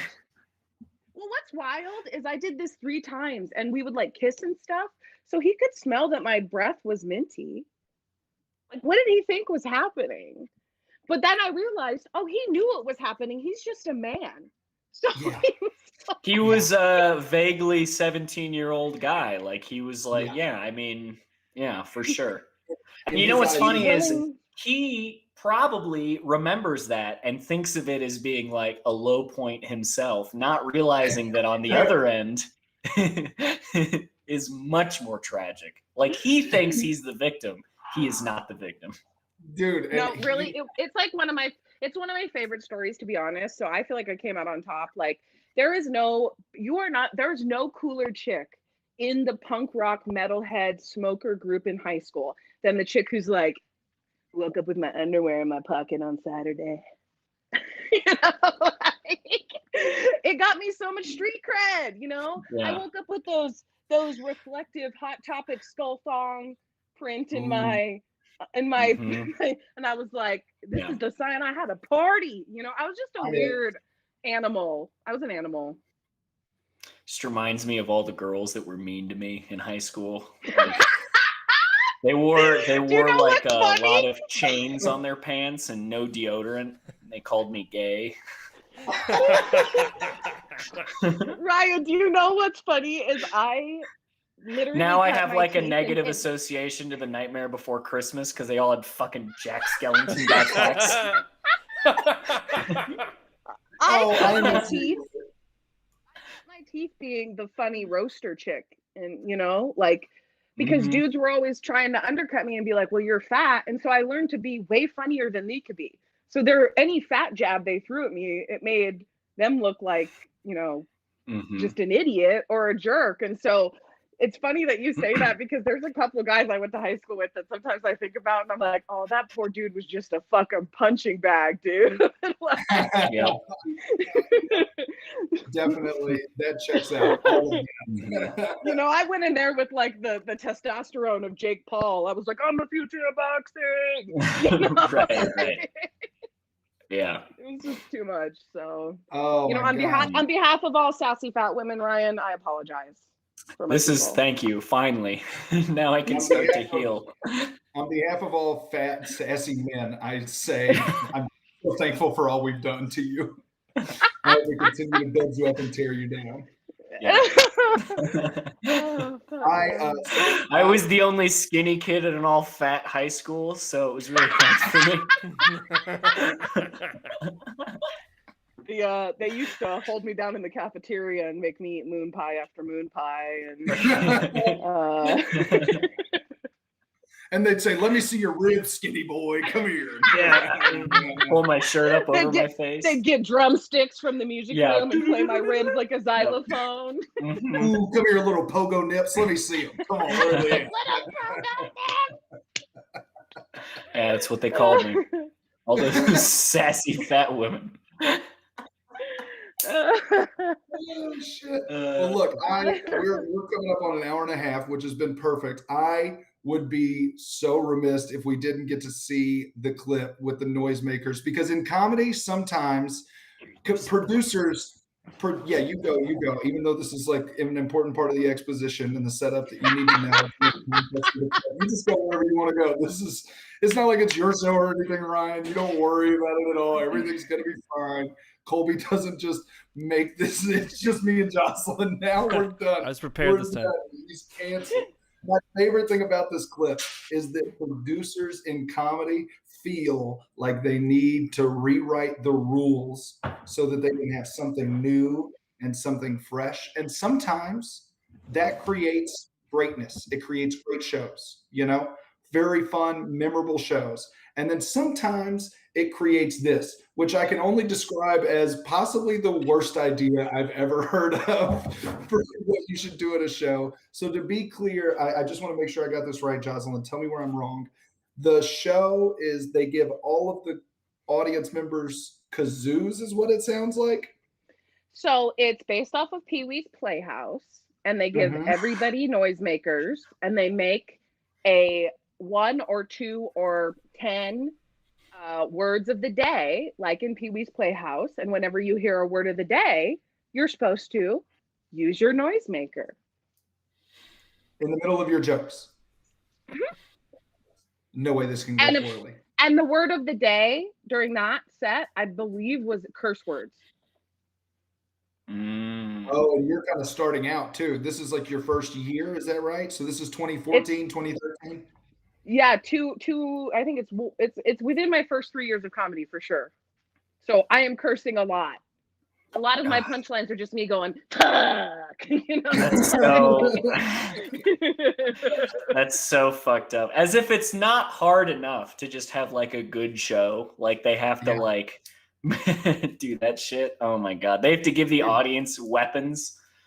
Oh man. You don't The words of the day are all shaken baby, Michael J. Fox, domestic violence. If you're watching this in the future, if you're listening to this in the future, or if you're Natalia and Kyle and you're thinking about starting a comedy show, please just do a normal kind of show. You can change up just a little bit, but don't give the audience any more power than they already have, which is all of it. Like, you don't need to reinvent the wheel. You do not need to reinvent the wheel. It's going to be fine. Just get 20 people. I want to get into this. This is 2013, 2014. Love this lady. She's a Nacho Daddy favorite. Give it up for the very large-breasted Jozalyn Sharp. 2013 was a different time, huh? 2013. You know what I'm thinking right now? I'm thinking of all the people that say stuff like, it's really hard to be a man in comedy right now. It's like my blanket intro for like the first 7 years of my stand-up career was, I'd really sure love to fuck this lady. Anyways, Jozalyn Sharp. Like, anyways. How have I never gotten that? See, it's hard to be a man. I want that. Tell me I never got. Give it up for this big titty baby. Give it up for Steven Taylor. Even next time I'm hosting a show that you're on, don't worry. I'm gonna remember this. The very small penised man. He'll go down on you and change careers. Keep it going for Steve. I'm gonna book you just so I can bill you as big titted baby. Big titted baby. Steven Big Titted Baby. That's not the worst stage name I've ever heard. I gotta change my Twitter bio. And instead of using a headshot that you sent me after I asked you for one, I'm going to pick a sexy thirst trap from your Instagram to put on the flyer instead. Of course, so that's that you can get you can get the fur. Oh, you big titted animal! You must be a mommy, Natalia. You can get the full experience of what it's like to be a female comic. Dude, yeah, that's all I want. God. And we should do that. That would be a fun idea for a show. There we go. We can reinvent the wheel. Just be the creepy dude. Have an all guy lineup, but objectify them and minimize them the way that traditionally, and it's like a female host. That'd be fun. That's kind of a funny idea. Honestly, I mean, there's videos on my YouTube channel and stuff, and maybe if you guys are so kind, I can come back and bring some of those videos to show. But Please. I kind of made a name for myself in the scene, not taking shit from audience members like that or other comics. Getting up there and roasting them. If you look at my YouTube, there's a video of me roasting a guy who was saying, like, I made a joke about a 9-inch penis, and he gets up there and he's like, you weren't complaining last night, does that whole thing, right? And so I get up after him and I absolutely destroy him, and then I make him get on stage with me so I can destroy him while he's on stage with me. Wow, we would love to see that. We'll definitely have you back. That sounds awesome. Yeah, seriously. Don't take shit from people who fucking dress like the old man from those Six Flag commercials, for sure. This guy used to have a joke in his set. In his set, he would do a joke that if we were on the same show, where he would say he would love to fuck me in an interrogation room so he could smack the light and only see my face every once in a while. Oh my God. Yeesh. Can you That's imagine? not even that's not even funny. That's like a threat. Yeah. That's like that's like something somebody would read in a court case hearing. I was on a roast one time. Somebody printed out an 11:16 version of my Facebook profile picture and did all these jokes about how they'd rather fuck this picture than me in person. Like, what?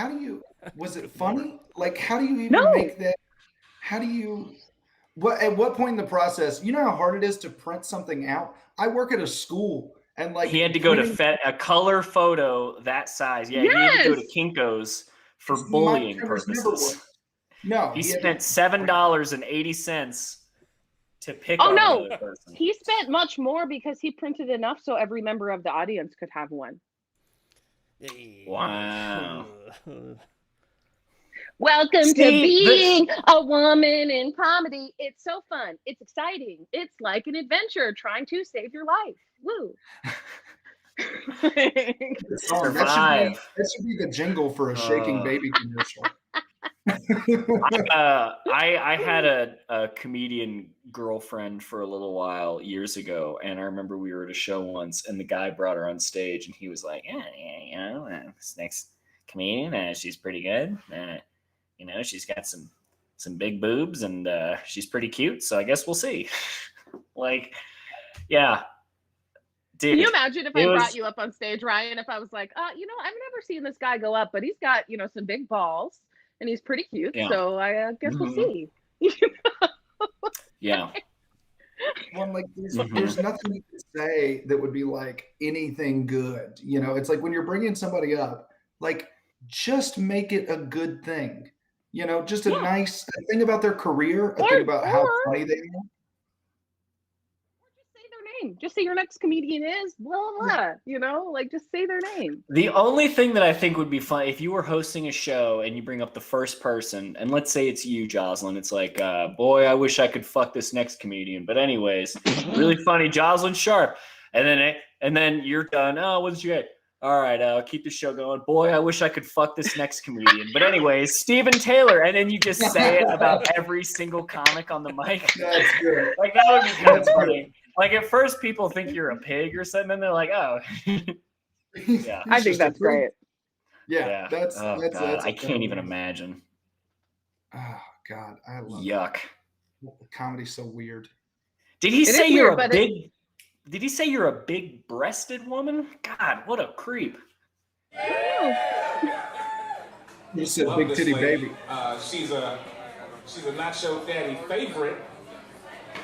Give it up for the very large-breasted Jozalyn Sharp.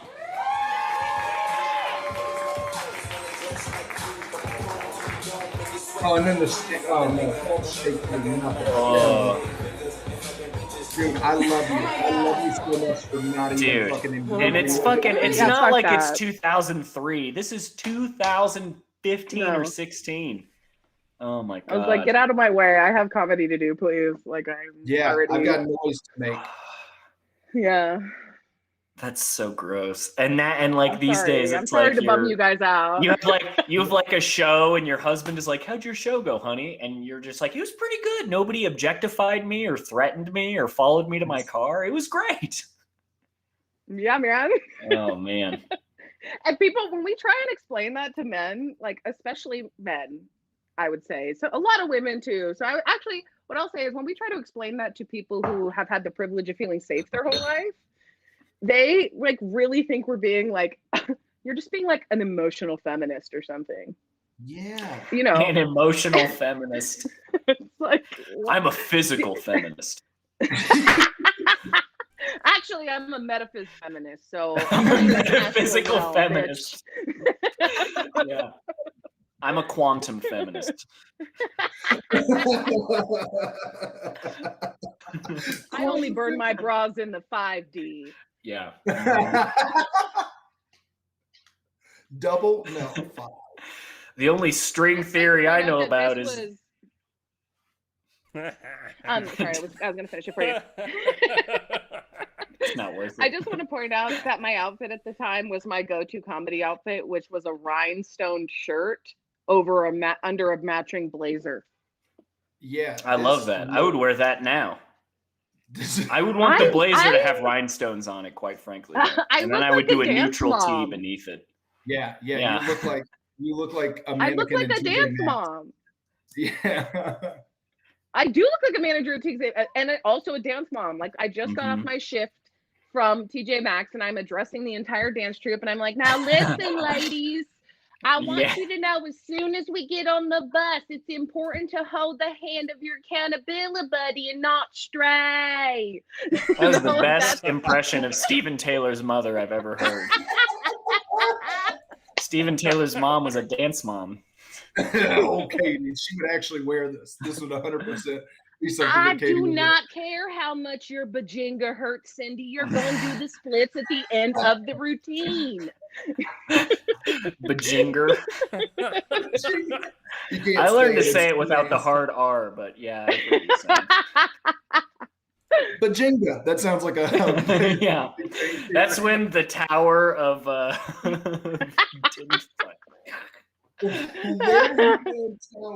Okay. All right. We should probably just get this going. Kanye West ventriloquist dummy. Oh yeah. It's the scariest door-to-door salesman I've ever seen. It's horrible. Yeah, I am out of breath from that. I'm very out of shape. It's so sad. But there's a lot of cool things about being a fat girl. I can get away with shit you skinny bitches can't.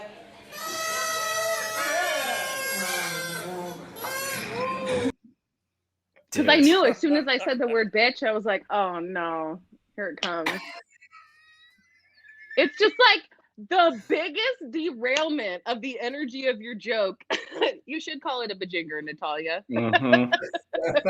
Yep. Do it, Natalia. Can you imagine if some girl was in bed with you and she was like, bajinger is all yours. Bajinger. Yeah, the next time Natalia's talking to her partner, she's gonna be like, my bajinger is so fucking wet right now. I hope my mom stopped listening. Oh my god, my bajinger's getting That's from earlier. Yeah. Colby's a magician. I'm so sorry. I keep derailing everything. I'm so sorry. I'm just having the best time. No, it's all good. No worries. I was in the McDonald's drive-thru the other day, and I hit somebody's bumper. I was like, fuck, I'm fucked. He gets out of his car, comes around to my window, so I panicked and said the first thing that came to mind. Did you hear the McRib is back? He was like, this bitch is hungry.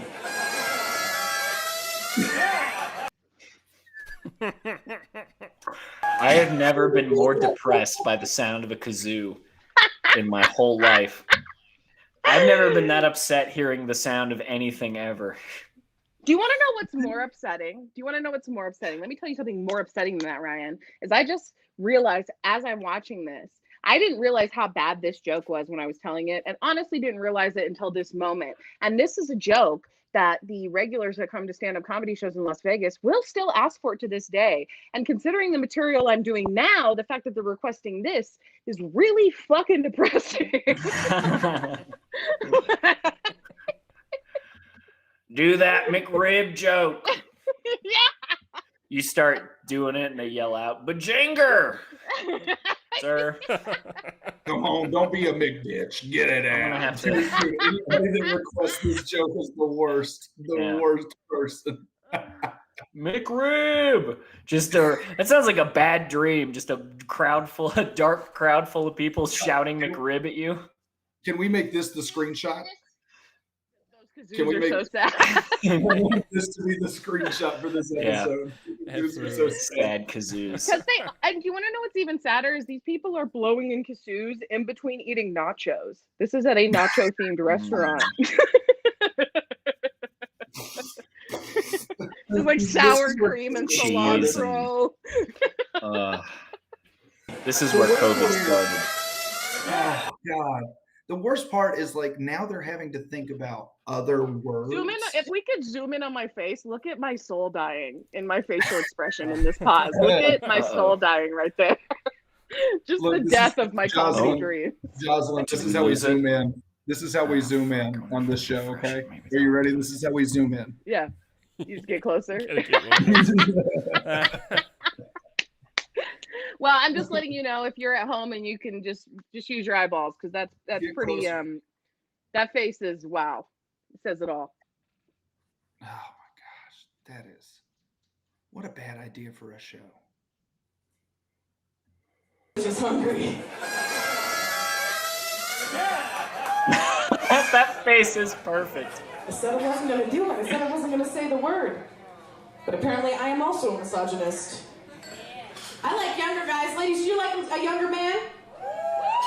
A few sluts in the audience. Hello. I love younger men. Normally, if you're a woman and you like younger men, you're called a cougar. And then but I'm not old enough to be a cougar. So when you're younger, you're called a puma. But I'm not like sleek or muscular enough to be considered a puma. I'm more like a sexy and persuasive bison. I'll get you. Come to Mama's Prairie. I'm laughing because I feel like most comics would have just said, I'm a sexy bison, but I like a sexy and persuasive bison. Yeah. Like a bison that bellies up to the bar next to you and is like, so I work in sales and I can't help but It notice. tells you so much about my self-worth. You know? At the time, where I'm like, yeah, I like younger guys and I can get them to fuck me because I talk good. Yeah. Just like a bison that's like 13 years older than everyone else at that bar. Like, hey, I own a car. You guys ever tried peyote? Yeah. Let's go back to my place and watch a movie. Shoot out the sun. What do you say? Mm-hmm. My friend moved to Alaska, and I called her, and I was like, why the fuck would you move to Alaska? She goes, do you know how good the fishing is in Alaska? That's not a fucking reason to move somewhere. I can't with the physical mind comedy. I can't. Can I tell you can't that one of the best parts of this show is watching the guest watch their clip, and I'm so glad that I was looking at your face when you did the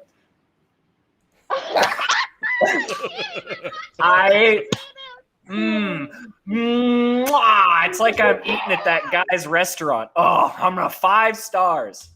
Oh, delicious. That's fantastic. No, Huge fan. rewind. Yeah, let's just see it one more time. Just to make sure. Wait, have you ever caught a fish as big as you? I said, honey, look at me. If I caught a fish as big as me, it'd be a manatee. I don't know how to work a harpoon. Oh! If I caught a fish as big as me, it'd be a manatee. Bow! Jack and Jill went up the hill. just farted.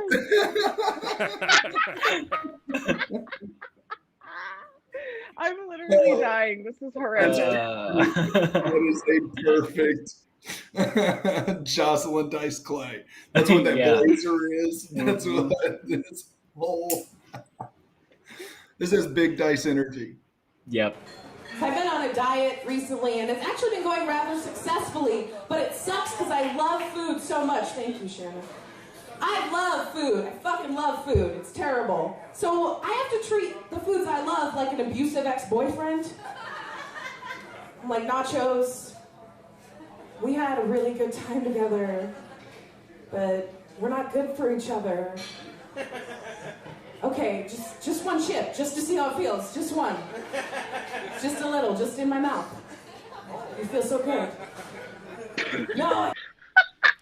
I'm sorry, I'm laughing because when I said just in my mouth, the guy in the audience goes, oh. Oh, yeah, I heard that too. Oh. Hey, you want to write later? Yeah, exactly.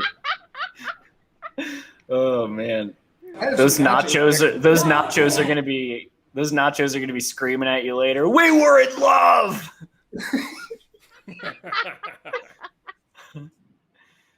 Oh shit! Just a little, just in my mouth. You feel so good. Oh. No, I can't. And I just get drunk and end up devouring the whole plate. And I'm sobbing, calling nachos. Why can't you just let me live my life? I want to move on to greener foods. He finds that hilarious. Just so you know, I wasn't actually calling nachos on the phone. I didn't actually do that. That clap sounds like somebody. Can we just pause it for a quick? The confidence in my act out that I was like, this will be meta. This will really hit.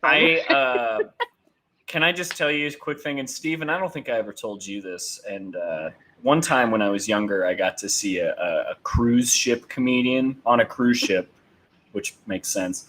And she was a heavier person, and she had her first joke was getting on the cruise ship, and the captain's showing her around, and she goes, "Excuse me, sir, but is this ship called the Titanic?" And he goes, "No, why?" And she goes, "Because it seems like I may have died and gone to heaven. There's a 24/7 ice cream bar." Whoo-wee. Anyways, that's the second worst joke I've ever heard now. I just want you to know that I would really appreciate you not talk about Reba like that. She is my mentor, and she did teach me everything I know. So You're right. I'm sorry. Oh, More man. than any students in the room? Oh, you uneducated motherfuckers. Just graduated. Just graduated. Congratulations. She just graduated. Give her a round of applause. That's a fucking effort. Higher education sucks, and they make it for stupid people. This is exemplified by my class, Information Systems. It's a computer class. It teaches you everything you need to know about computers. Like the first 2 chapters are, this is a keyboard, this is a mouse, this is how you turn a computer on. I'm taking this class online. If you need those first 2 chapters, I think you're gonna fail. One of the questions on the test was, this is used to point and click. And the answers were keyboard, monitor, mouse, digital camera. Like there's somebody at home just punching their monitor screen. It's monitor! What's his monitor? That's funny. I don't give a shit about you people. I just hit bingo on my open mic bingo card. That's funny. I don't give a shit about you people. Fuck you. That's good. God damn it. Let's see. What else? You fuckers. anger. I'm going to kill everybody. You're not even saying the secret word now. They're just doing it. They're just letting you have it. Dude, they should have these in Lawrence. Ooh. It's the not thought out jokes for me, and it's the notes tucked in my fingers around the microphone. Ah, I didn't even notice that. That's pretty cool. It was a trick I used to do so I would be able to go on stage with my notes, but it's not a very good trick. Well, it's pretty clear what you're doing, and also I don't know how you can look at your notes if they're crumpled around the microphone like that. Well, I would do it on the bottom half of the page, so I'd write the set on the so it was under my thumb when I looked at the microphone. I like that it would just be the same amount of weirdness to be like holding the mic up to your eyes, or just to hold up the notes to you. Like it would just. Yeah. I'm like, fuck you guys. That was a good joke. So, anyways. You don't even do this as an act out. You're just trying to see your next joke. You're like, huh?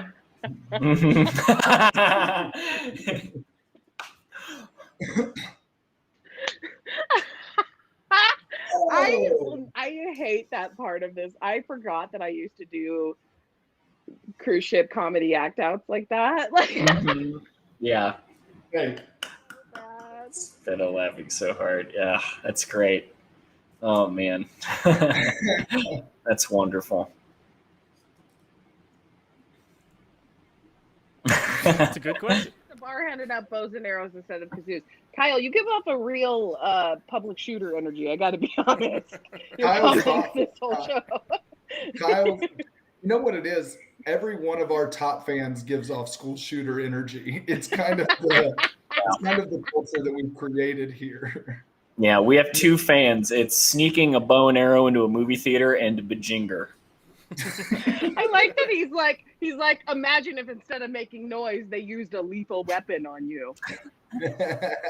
Wouldn't that be hilarious? Imagine if on Hunger Games, when we got into the games, there were only kazoos. What would they do? What would I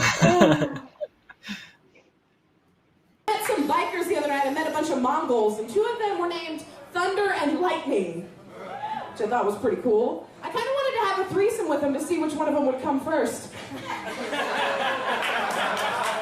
That's another joke. Oh! She said she tagged that by saying that's a weather joke.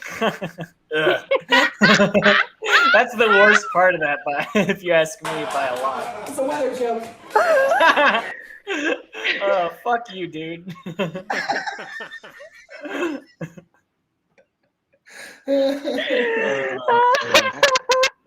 I'm literally crying. That's awesome. It's a weather joke. It's a weather joke. Thank you. I am fucking broke. Are you guys broke?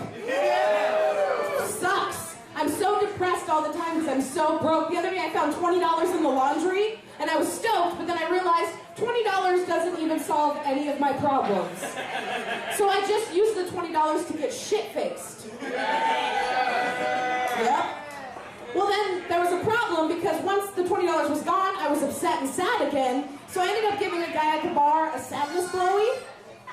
A sadness blowy is what us fat girls do when we can't afford to eat our feelings. A sadness Don't feel blowy bad for me, I still got a snack. Can you hear the guy who probably just lost his CDL feeling sorry for me? He just got strike 3 from the state of Nevada. Yeah. Yeah. He can't own a gun or vote anymore, but he still feels bad for He's you. called the gambling hotline 9 times. He's like, I should introduce you to my lot lizard, Bernadette. She could really help you out. Oh, Bernadette. I love the name Bernadette for the lot lizard. That's hilarious. Best lot lizard name. She's got a Willie Oh, Nelson. you're feeling the burn, are you? Yep. Yeah, you can't be fucking around with Bernadette in the fall. She's always got the clap in the fall. She has crabs in the spring. That's the best time to get at her. That one you can get up real quick. You can get rid of. You don't need that. Yeah, you can just shoo away. Come on now. You get a net. You can just shave your pubes. You can shave your pubes in the pilot bathroom. Nobody even notices. Just walking right down the stairs. That's why they have the showers. Oh my God. For those of you who aren't following along, he came in my mouth, and I swallowed it, and I felt satisfaction in my soul. That's a weather joke. What's so funny is I'm also cringing because I have a tag in my set right now that's very similar to that. Where I'm like, yes. you guys aren't following, you know? Mhm. That's like one of the moves. That's like one of the common. It's like, just in case you guys aren't following me, I'm saying that they came on my face or whatever. Yeah, just abandon the innuendo and just get all. Yeah. That's pretty good. Underwrite it. You got to put that conclusion on there. In conclusion, Oh what I man, wrote was, that's a weather joke. The forecast is calling for depression. Yikes! It looks like there's a big forefront of bombing coming in from the eastern seaboard. My bad. weatherman's weird. It's so that part's horrible for me. Me saying that's a weather joke. But the worst part is the rehearsed canned laughter of myself at the joke at the end of the joke. That's much worse than the "it's a weather joke" tag, in my opinion. That's such a common thing, though. Like, yeah, like you try to get the laugh going yourself, or it's quiet, so you try to like get it going, or it's like, hey, I'm just kidding around, you know. But yeah, that's such it's so inorganic, though. It's the way I would laugh at a baby to try and get a baby to start laughing. You know, it's not authentic. It's like. you might as well have went to the crowd and went, "Oh!" Jingle bells, like we all three. Yeah, you might as well have went to the crowd and went, what do I got? Ooh, I got your nose. I got your nose. Oh man, this is so much fun. You guys like science fiction movies? Yeah, get excited, bitches! Alright. I just wanted to have you do that. Alright. I love science fiction movies, but I can't be the only fucking person who thinks that Predator without his helmet on would eat really good pussy. His face looks like a car wash. I should have like it came out of a rock tumbler. I'm pretty proud of that joke. I like that joke still. It's a damn good joke. Listen, if I saw that on Twitter tomorrow, I would like it and maybe retweet it if I were drunk. My favorite thing is that you started with Michael J. Fox and you were like, there's a better one. There's somebody else. Who else could I it go be? for Predator. The only one sexier than Michael J. Fox is Predator. Love it. Mm-hmm. In my life. You know, I bet. Never mind. No, I have to know now. You know, I bet if Predator ran an open mic, he'd be like, this big-breasted. Because, you know. No, he would be like, this big-breasted. That's the only part that is in English. I would have to lean over and be like, I know you don't speak Predator, but actually he's sexually harassing me right now. Please stop. Somebody say something. Speaking of that shit, I hate my girlfriends that go on dates, say, I don't fuck on the first date, and then shave their body completely hairless. Bitch, Now you're weaponizing. why are you just shaving your control pussy if how nobody's speed gonna touch it? It's not for speed. Shaving your pussy when no one's gonna touch it is like cutting up a bunch of coke and leaving it on the table. Just walking away. That is exactly like decorating your nursery the day before your abortion. Makes no goddamn sense. Nobody's That's the better joke. That's the better joke. The cocaine joke's trash. I That's a would, good yeah. joke. Next time I do that, I ditch the Coke on the table line and just go right to the abortion one. Yeah, the Coke line probably would resonate because I've never done Coke. The only time I've seen Coke in real life, I burst into tears and ran out of the building. So, But abortions, you're very familiar with, is what you're saying. Based yeah, on that look. actually, I am, Ryan. You know, you and I couldn't be more different because I do Coke all the time. But the first time I saw an abortion, I cried and ran out of the room. Well, I consider Planned Parenthood my safe space, so we're all different. I've only done cocaine in Planned Parenthood, to be frank. That's the only place. Stephen brings the balance Stephen brings us back together. We have a dead baby. Anyways, I got injured doing comedy. I sprained my ankle one time doing comedy. It's a long story. Long story short, I'm fat and gravity doesn't like me. So I had to go get x-rays. And the x-ray tech asked me, is there any chance you might be pregnant? And I went, no, I swallow. Don't judge me. I see you people fucking judging me. That shit's in the Bible. There's a passage. Go back and read it. It says, God said unto thine sluts, dine upon the seed of man, and you shall bear no progeny, nor the burden of a bar tab. Amen. Thank you. Oh, huh? Come on. Where are you? You got to kick me off stage. That's my closer. Where are you at here? Oh, the kazoo? Yeah. Can I get an amen? I'm sorry. Do I need to bitches? Huh? Can I get an amen, bitches? Anytime I'm not getting the reaction I want, I just say bitches. Yeah. Just like bitches. Because even kazoos are better than silence at a certain point. Yeah. Another quote from this. I want you to know that joke one time got a standing ovation. So I just want to be clear about what I'm working with in Las Vegas. Yeah. A bunch of weird judges of character. A bunch of people that just heard me do a weird speech in a different inflection than my regular voice and was like, wow, what a performance. Ma'am, you are so talented. Did you ever do theater traveling group partners? I thought I recognized you. Miss November, as I live and breathe. Every time I eat chocolate, I think of you.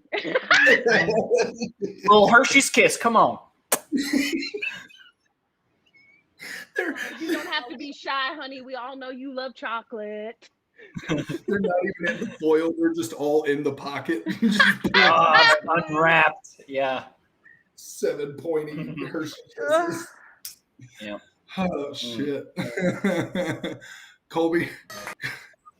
Yeah, that's what I want more. Ladies, do you swallow? Jesus Christ. You are fun. I can only imagine what you're like in the bedroom. Bitch, it's already in your mouth. Swallow it. You realize you taste it more when you spit it out, right?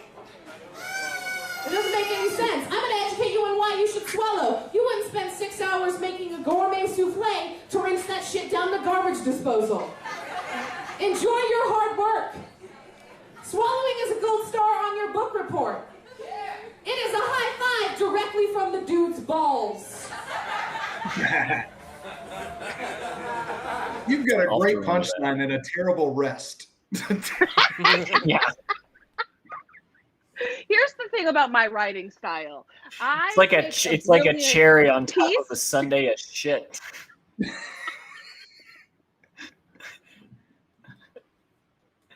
I'm sorry, you were saying? Nothing. There's nothing better. That's exactly what it was. That is exactly what we just witnessed. It's so funny because, I'm telling you, I don't remember very, specific jokes from any of my friends, really.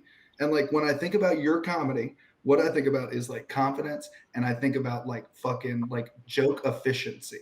I just remember watching you work and being it was, 40 minutes of, hey, churning through material and just watching the exposition, hey, this is gonna need about 30 seconds to explain. And then the joke is do y'all ever swallow? And they're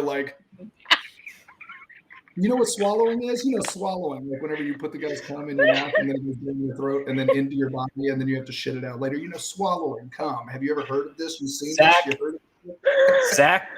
Zack Snyder saw this set and was like, someday I'm going to make a superhero movie that's like a lot like this chick's setups. Do you know who saw this set? Thank you, Colby. Trump speechwriters saw this set. Yes. And they're like, oh, if you just make noise and you just keep going. We could get some kazoos. Yeah. Whenever he says the wall or Hillary. Hey, give it up for this big-breasted man. It's Donald Trump. I've always wanted to fuck this redheaded piece of shit. Give it up for Donnie, huh? That would be the funniest way to introduce Donald Trump. Literally what you just said. That's so fun. I've always wanted to fuck this redheaded piece of shit.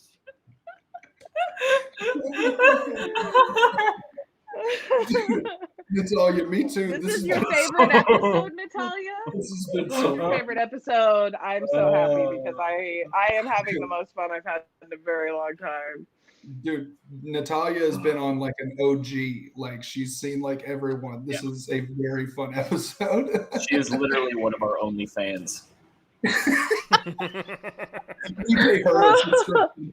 Yeah, we pay her. Wait, yeah. Real quick before we watch the rest of my set, if you had to create an OnlyFans and it had to be fetish based, what would be the fetish that you would create your OnlyFans based around? Well, cake since farting for that me. Cake farting for me. I'm gonna Hell work yeah. so cake farting. cake farting. See, I'm already gonna answer this wrong because that's more specific than I would ever even conceive of. That's farting. It's so much effort to like. Mine would be like nipple play. It'd be like, hey, do you want to see my nipples? It's so much effort. You don't know me, Steven. I've been holding a fart for 2 hours right now. Like I could fart in a wedding cake right now. I could fart a fucking sheet cake right now. That's really funny, Jozalyn. That reminds me of this joke I heard once about this girl and she was dating Mike Myers. And no. Jozalyn, I don't think the farting. I will kill myself. You have the same brain. Okay, it's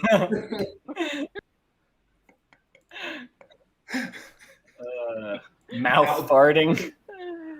Farts into mouths. Oh my gosh, Natalia, what are you and your bajinger up to over there? Natalia is even higher than I am.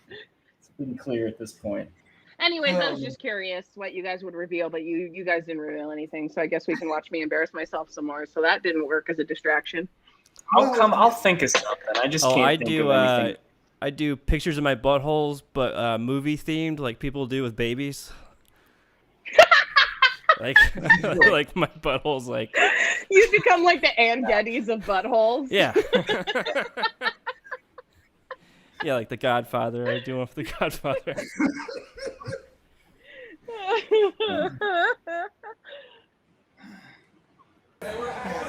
And a gentleman never leaves a high five hanging. I'm just saying. You shouldn't do that shit.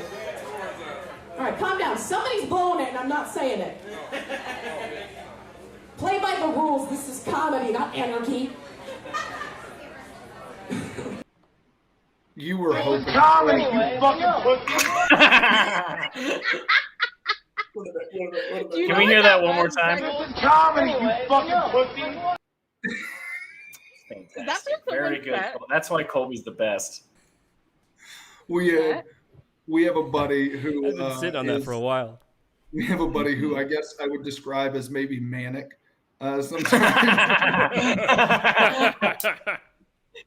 I'll be right he got back. into a fight. He got into a fight with one of our friends about a comedy open mic, and he yelled, "This is comedy, you pussy!" And it's a meme around here now. It's become it's a great quote. It's like a very beautiful. I love it.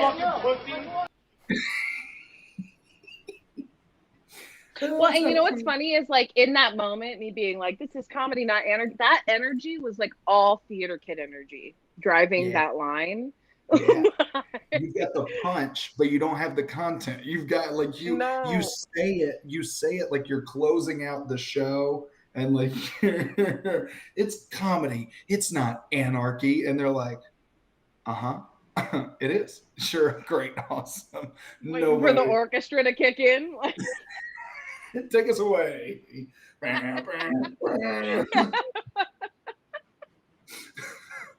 It's so cringy, dude. I can't. Oh my God. I can't believe I gave you 2 videos. What's wrong with me? Why do I not like myself like this? Well, Jozalyn, to be honest with you, what usually happens is somebody sends us one video, and usually that video is like okay. And then Colby, because an okay video isn't funny on this show. It's like, it's just, you need something like notoriously kind of about it. And if we don't have that, Colby will dig. And when Colby has to dig, he finds very horrendous things.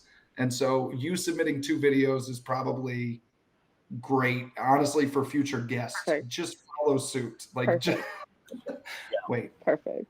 That's how, wait, Kyle, everyone should be judged by their butthole. Yeah.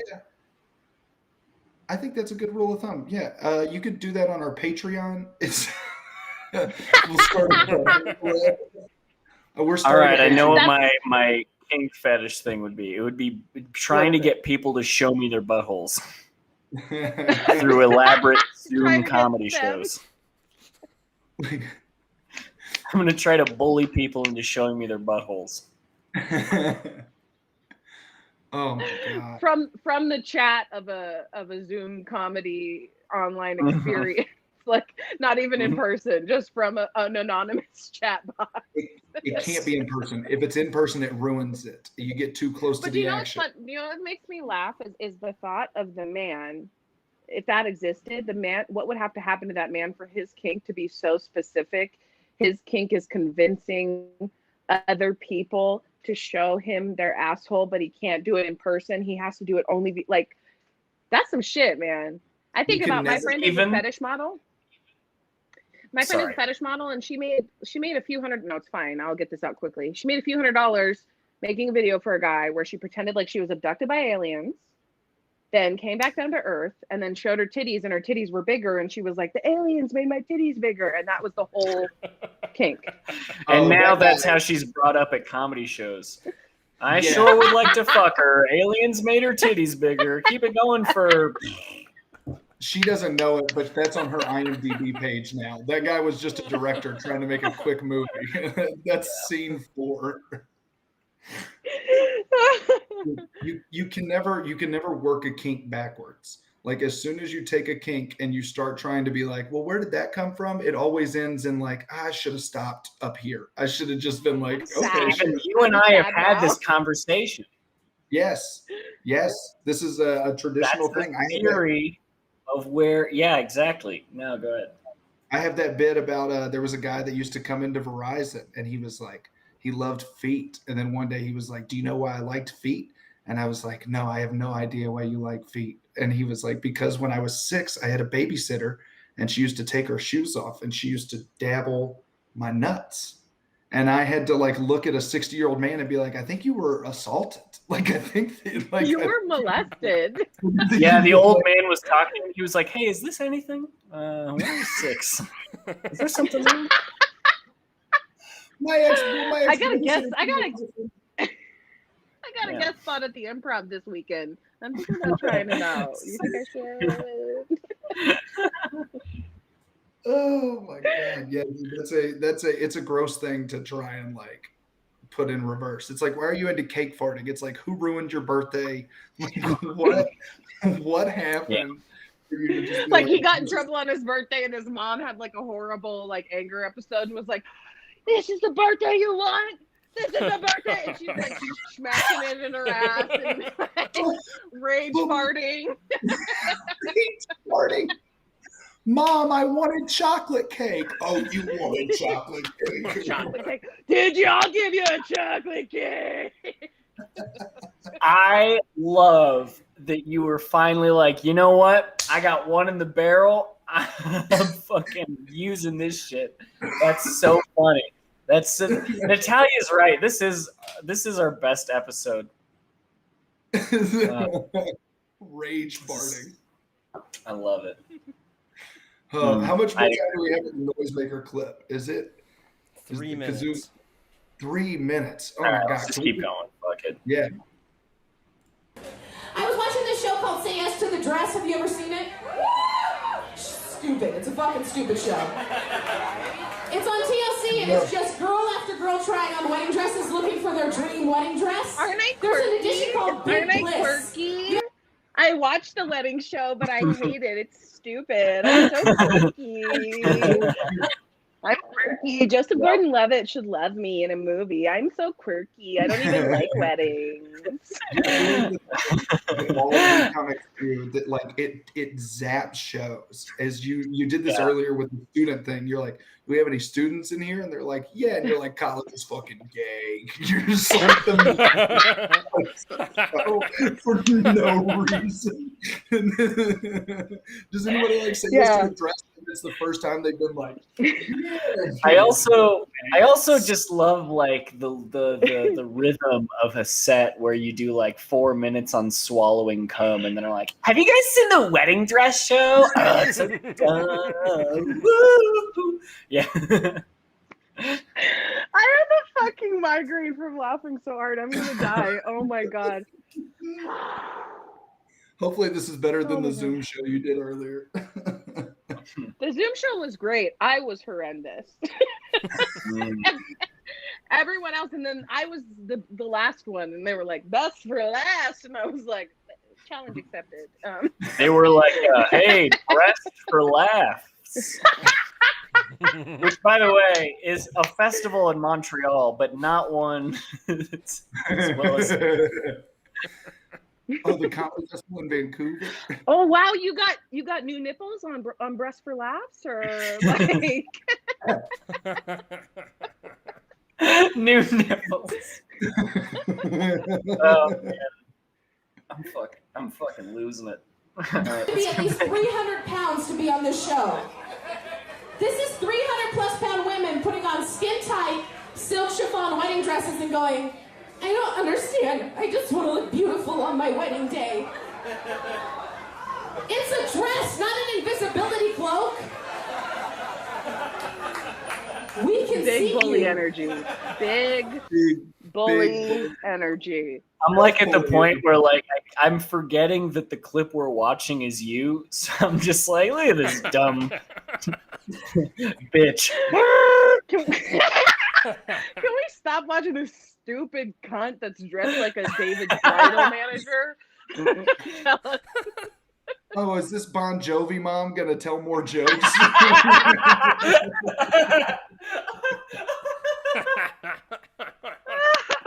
Thank God the district manager for Big Lots showed up.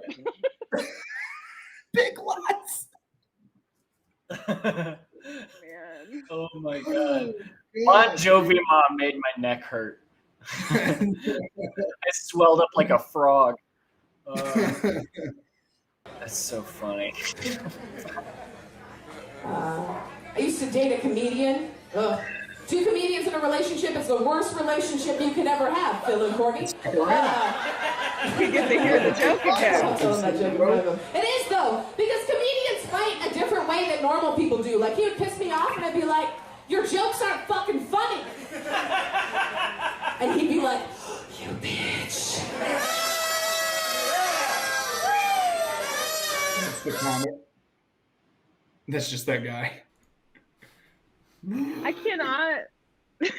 Like, what makes me laugh is thinking about the people that thought I was really good at comedy in this room. I like vividly remember people coming up to me after the show and being like, "You're like my favorite comedian. I watch a lot of comedy, but like, you have to be like one of my top 5 favorites." And I keep thinking about that person. Oh my god! Like, imagine watching this and being like, "Fucking brilliant! Like, this is fucking. This is better than the stuff I see on Comedy Central." You know, it would be a funny thing to like a backhanded, like if like I would come up to you after the set and being like, I would never have thought of any of that.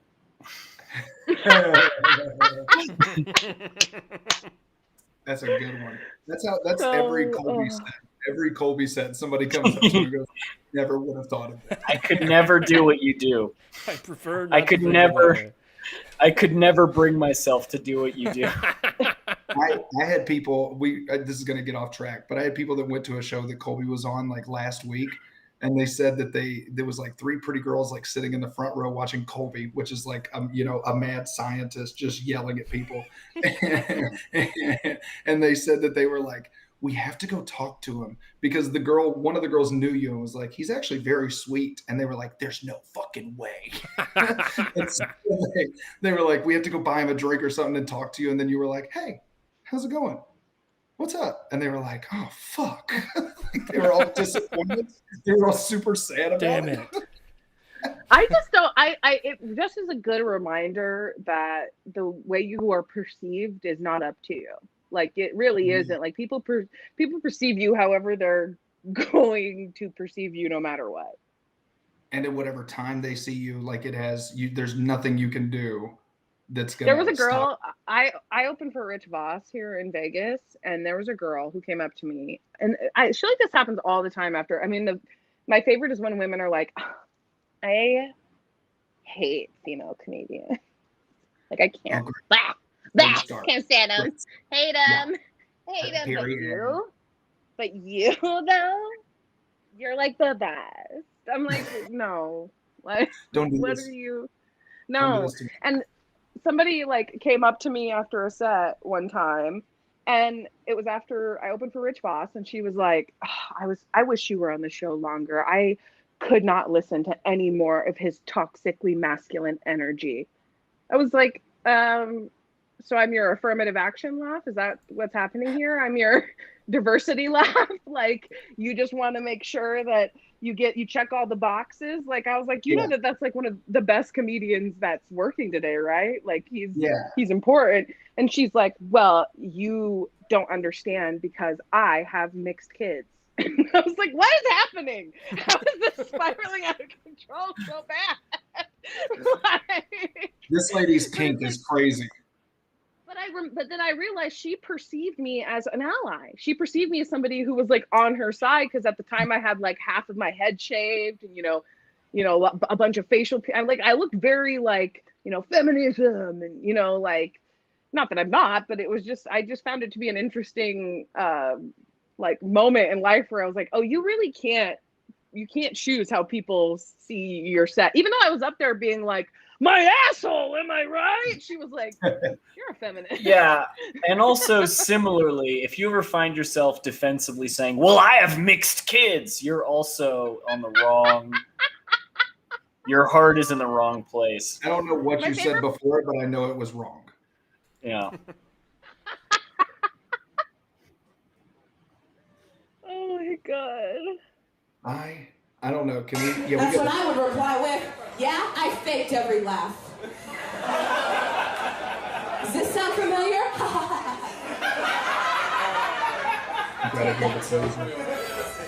We were dating for like a month when my friend called me from California, and he was like, "You've been dating this guy for a while. Do you trust him?" I'm like, "I don't have any reason not to." And he goes, "Have you done the relationship test?" I'm like, "There's a fucking test?" He goes, "Yeah, you switch phones for 24 hours. If at the end of that 24 hours you're still together, you're meant to be." I would never fucking do that. He has cricket. Are you kidding me? I had Verizon, 4G LTE. Not that bullshit. I love that you can hear people at the bar being like, "Yeah, that Belichick fight last weekend was pretty rough." Not even. Like in the background of your set, you can just hear people getting on with their day. Yeah. It's like there's every one of my setups is like the intro to one of the recipes you find online, with like just like forever. Yeah. Forever. Mm-hmm. Here's the story of how I wandered upon chicken marsala. Well, I was strolling down Waldo neighborhood, which is a neighborhood in Kansas City near 85th and Warnell, and I stumbled into the Taj Mahal, not the place, the restaurant. Okay, it's not one of the wonders. It's great though. Have you ever had it before? And this is how they trick you, because then they put a picture of like the dry ingredients right there in the middle of that picture, and you're like, oh, this must be where the recipe starts, and you start reading, and it's like Pedro and I made love all morning, and he said he was going to teach me how to make biscuits. You're like, what? There's more? He's going to teach me how to make biscuits. Oh, shit. I am white. Do I do anything prepaid? No. Oh, a lot of bad credit in here, I see. Okay. That's fair.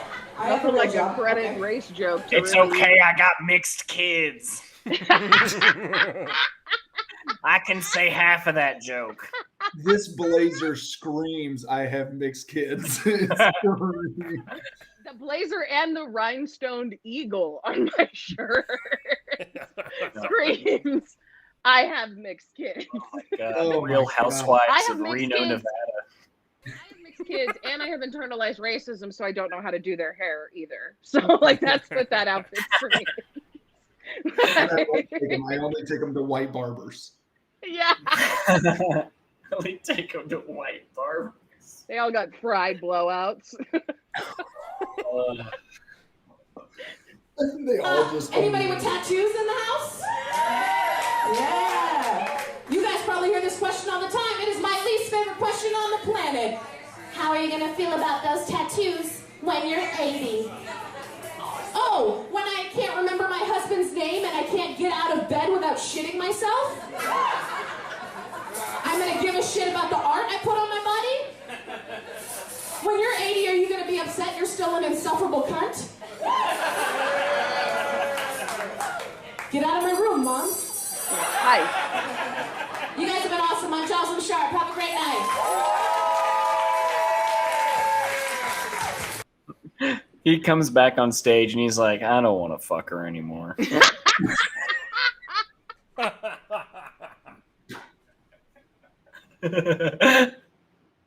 That's how. Breasts are. We don't know what those breasts aren't full of jokes. Am I right? Yeah. Oh my God, dude. I love everything about a noisemaker set on this show. I need more noisemaker sets on this show. I can't think of a worse idea. You're such a trooper for making it through all of that. Like it's too much of a testament to your will. I've never cared about anything really except for stage time. You know, I want as many minutes as possible, as many times as I can. And I guess that's part of it's part of what drives you as a comic, because although don't get me wrong, there's sets where I'm like on stage and I'm like, if I don't see the light soon, I'm going to fake a coronary episode, because you just want it to be over.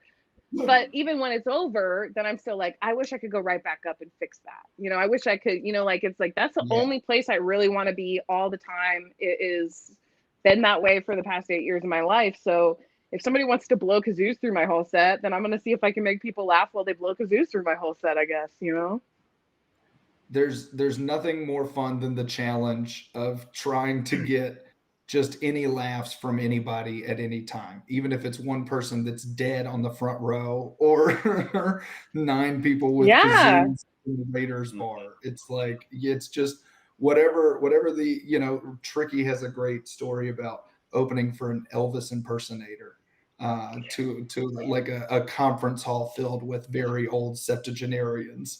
And Colby had to do comedy at a country club, like where they're doing golf outside, and then it's just a bunch of people at some Republican fundraiser or something.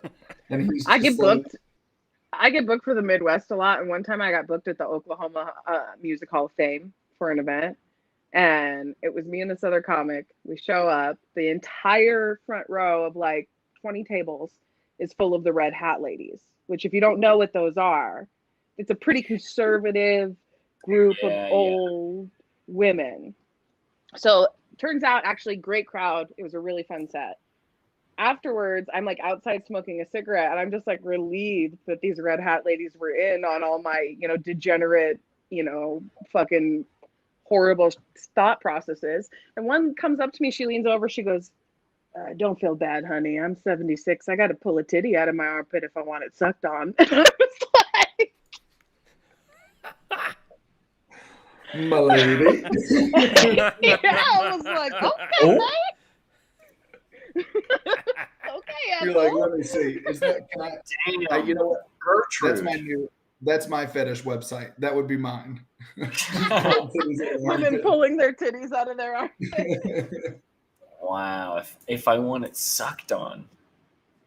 If I want it sucked on, I gotta pull it out of my She was armpit. with was like also in his 80s, and he was like all like wrinkly, and he was like next to her, just like That's what he does with her nipples. He's just kind of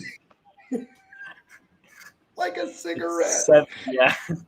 Babe, you could just grab them like he this. flicks No. it to ash it. He flicks it to ash it. No, I call them my chopsticks. These are my chopsticks. Give me those nips. Come on. Yeah. It's like, Grandpa, please don't do that inside. Take that outside. I can't. Oh my God. This has been such a fun episode. I can't, this is, I haven't laughed this hard in a long time. I had the best time. Can I just say I had the best time riffing with you guys? That was so fun. This has been the best. It feels, Ryan and I started this again, like during all the pandemic stuff, because we were bored of not being around comedians. And this has done a good job of like filling that void. Things are coming back, but this is still, nothing really beats shared trauma. And I love this show concept. I love it. So I cannot wait to see where you guys take it. Please have me back. I have a shit ton more videos. I'm pretty sure I have a video. I'm pretty sure I have a video still of when I was at Planet Hollywood, and a guy had to be EMS'd out of the audience during my set. Yes, please. I love all things. I have to see if I have that one. I love all things Planet Hollywood. I found some other Yeah, stuff, by the way. We didn't get to it. Did you hear that? What did he say? Oh, I found some other stuff. So Oh my God, we'll what get did to you it. find? I don't know. We'll get to it in the next episode. No, why? What are you can't doing? do that to What me, are you doing next Sunday, Why are John? you? I don't like that energy. I don't like that energy, sorry. Colby. That was like It's not that that was like dominatrix energy. That was like, you're gonna have to be a good girl, and then you can see it. You know? This was Luke Skywalker finding out Darth Vader was his dad. And then the movie ended. No. I will come back. Yeah. I will come back whenever. I had so much fun. I would happily come back whenever, just because I want to see what dirt Colby dug up on me. Honestly. Right. Well, we would love to have you back, and when we have you back, we'll have some clips of us so that you can get some Oh retaliation. yes. Yeah, we'll feel like that. That'll be a good one. I tell you what, we thank you for everybody that's been tuning in. We really appreciate you, Jozalyn. We're going to turn it over to you. Tell everybody what you have going on, and then peace out. I don't have a lot going on, if you can't tell by my very depression, anxiety, vanity that I have going on over here.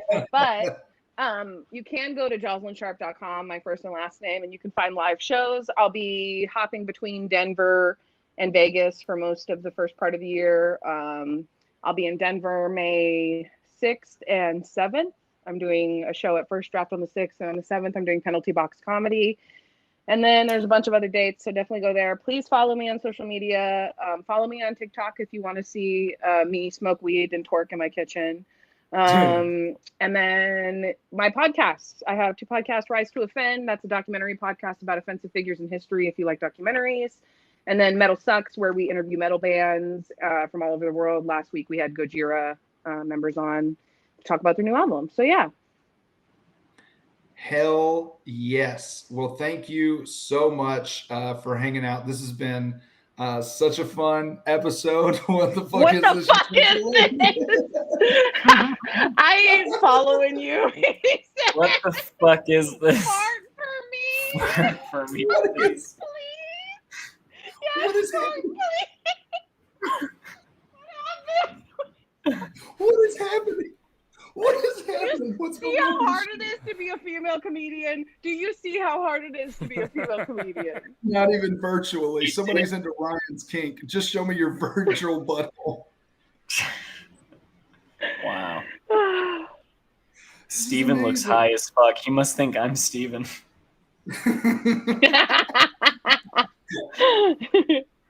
Even Dude, open my your are eyes, always bruh. closed. It's just how I am. This is my default. My default is squinting. I can't believe I you're feel on like Twitch. Person has not their Maslow hierarchy of needs in order, because their needs went from seeing a girl fart to having a guy open his eyes. Like, it was totally. Colby, are we on Twitch? Sounds Are like a we good on- doctor. Right. Yeah, we had a very sudden influx of people on Twitch, I guess. Just now? Yeah. Dude, please follow this podcast. I want everybody that hates this. Please stick around right. forever. Yeah. Go back and No watch the whole one's looking at you, right? These people definitely should be watching on. If they're dicks like this, then they belong every here. Sunday at 7 p.m. usually. Please. Oh my God, this is going to be so fun. Jozalyn, thank you. Colby, thank you. Ryan, thank you. We'll be back next week. Mwah. Mwah, mwah, mwah, mwah. Good night. Thanks, everybody.